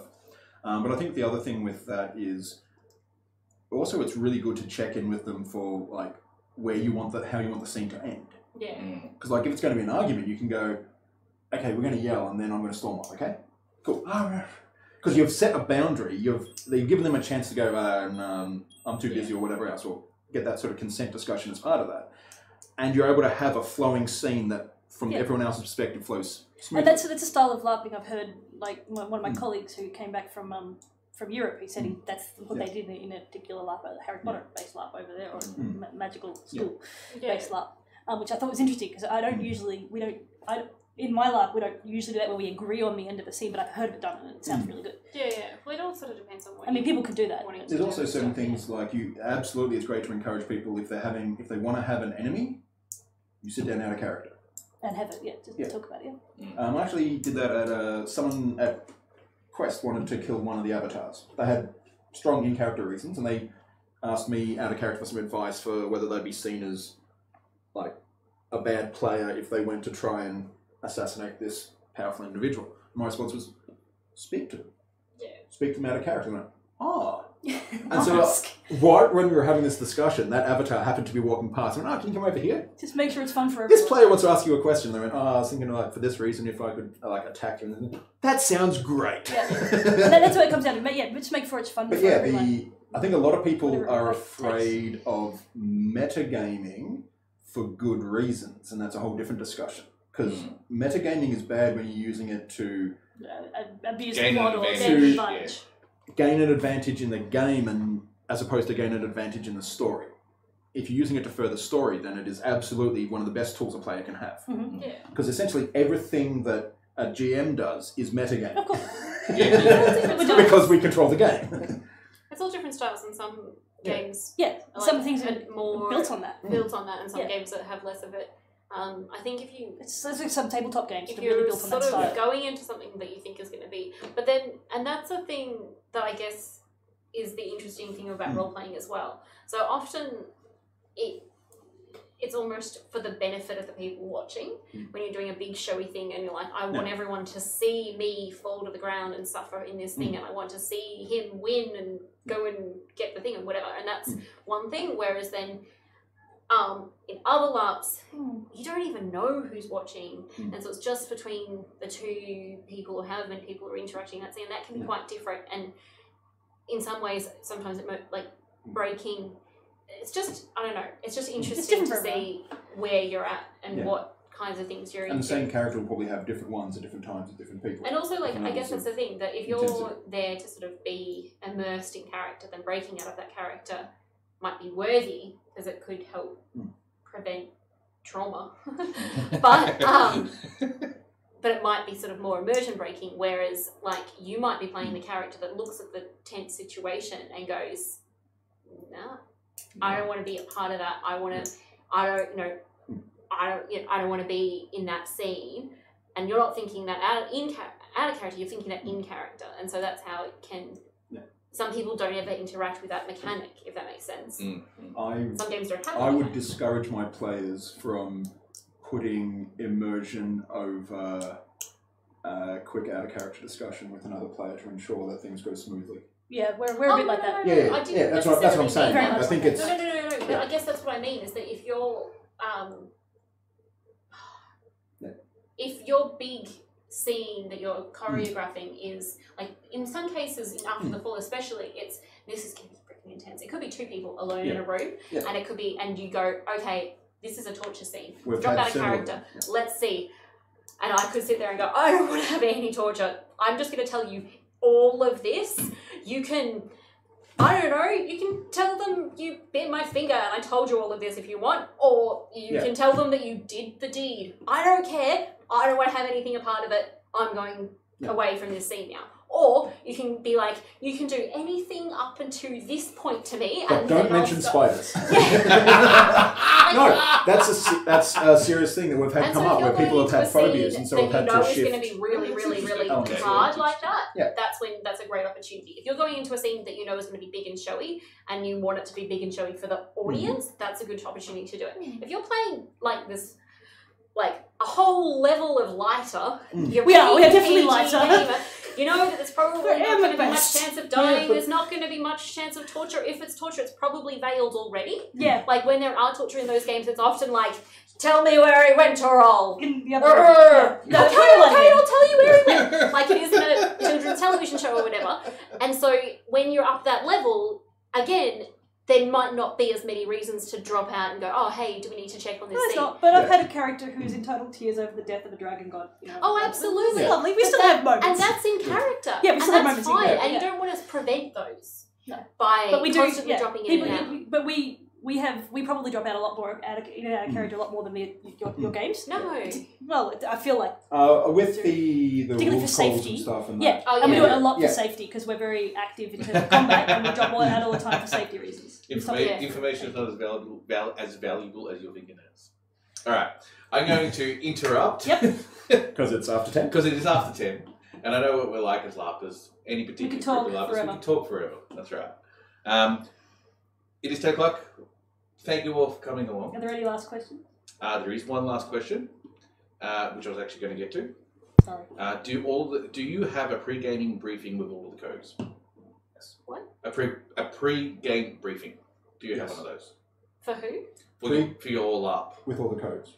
With all the codes, all your calls, absolutely. all your... Right. We have a... Do you still have the video? Half to 1 hour briefing at the beginning of our game, and usually Saturday morning or before a day game.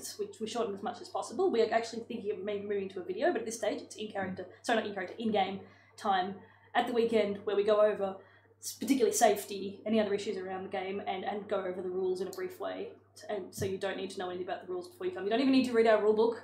It'd be nice if you read a bit of the mythos, that'd be great, but you really don't need to read anything. But we do step out of character and teach you everything, particularly since we're really big on safety. We have lots of rules that are very different to, say, Swordcraft or other combat codes, so we have a lot of work to teach people about it, and everyone does it every time, but we try and make it as easy to do as possible. We are currently looking at how best to convey the information that we need to convey. Previously we've had a video that everyone watches at the start of the game that covers a lot of safety stuff. I can probably give you all a heads up that this time there's going to be a quiz. But we're not sure what other formats we'll be taking in terms of giving people information. We're lucky that the site that we're using had a big open area stage sort of thing, so we're able to just stand up there, go over the important calls for the game, and get all the players to go through. Then whenever the players would come on site, we'd do a quick sort of... So the short answer is yes. Short answer is yes. Yeah. All right. That's. There's another question that Ron did come up with, but I think it's already been answered beforehand. Okay. All right. So we're gonna end it there. And I'd say thank you for the coming. So as I said, next week I have no idea what I'm running. I'm going to run something. I have my backup plan is probably going to actually. I do want to do this at some point in time, but I may fast forward it to next week. I want to go through my Italian laps that I've been to, so I'm going to do a bit of a slideshow video thing and get a couple of other people to come over here and have a chat with me about that particular type of stuff. Of which we will lead into doing others with those who go to Bigling, those who go to Dragonfest, and a few others in the future. In 2 weeks' time, we are going to get a whole heap of people together who have done a lot of the old school laps, of which these 3 people are invited if they're willing, if wanting to come. We are going to interactively with the community who are sitting in the chat room create a lap. Oh.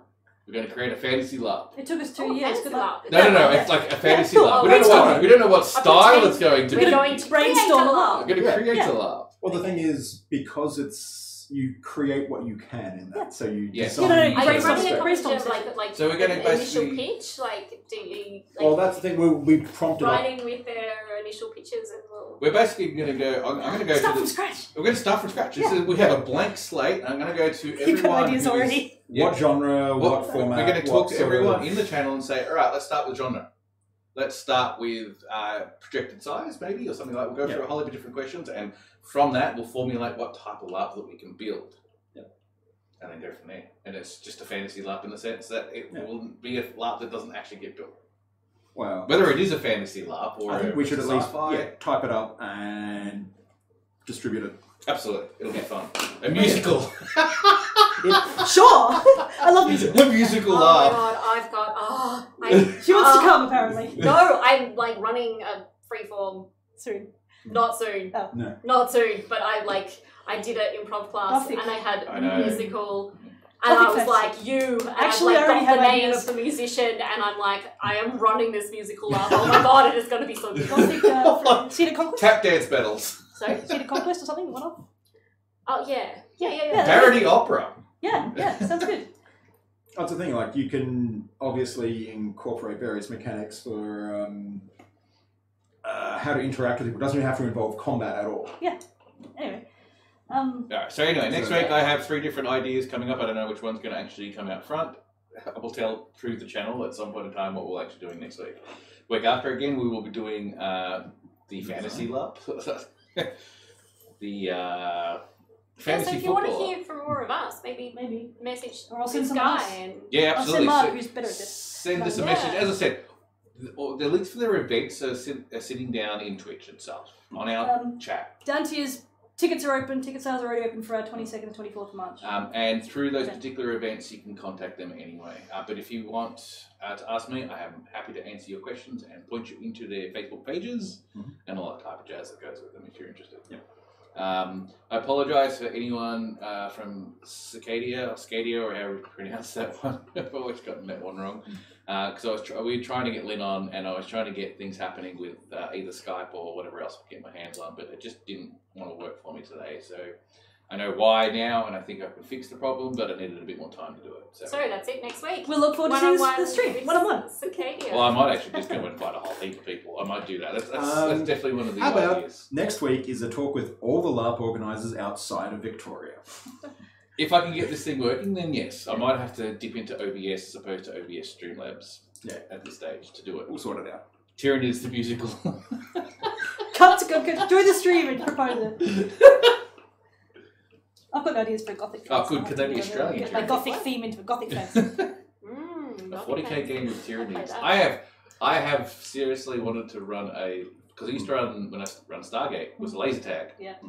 So I wanted to run combat versions of laser tag with the 40k universe in mind, but it's actually. I even started making costumes for that. Yeah, I know. Yeah, it was Still have difficult to get anyone else to get involved. I know. I still have the costume. I was good. All right. Yes, we can. Well, I will be testing this week before the stream, and then I should hopefully get some testing done tomorrow, actually, so I can know early what I'm doing next week. And we'll put up at some stage, probably in the Salty Dragon Tavern group, a thread for anyone to put ideas, because it'd be hard to get some of the things from the comments here, but we will go through them as well and look. But yeah, if you've got ideas, send them through, because as much as we can sit around and talk, ultimately it's for viewers to gain some useful information out of it. That's right. So whatever's going to be most useful is what we'll be trying to provide. last but not least, as of course, every Sunday we run our Dungeons and Dragons game based in Althea, which is the old Soulcraft world, because now it's going to Blood and Gold. And come join us for our shenanigans on that one. We have a lot of fun. Yes. We are also going to be starting a competition soon, so it's all based on people who come and watch and numbers and all that type of jazz, and just the general community, which includes over time a whole heap of other stuff that people are going to handcraft for us as well. So I'm really looking forward to that. So come join us for our Sunday night stream and do silly stuff with us there. Come for the D&D, stay for the puns. That's right. The buns. And then after that, I'm going to say good night to everyone and say good night for everyone else. Good night. Bye.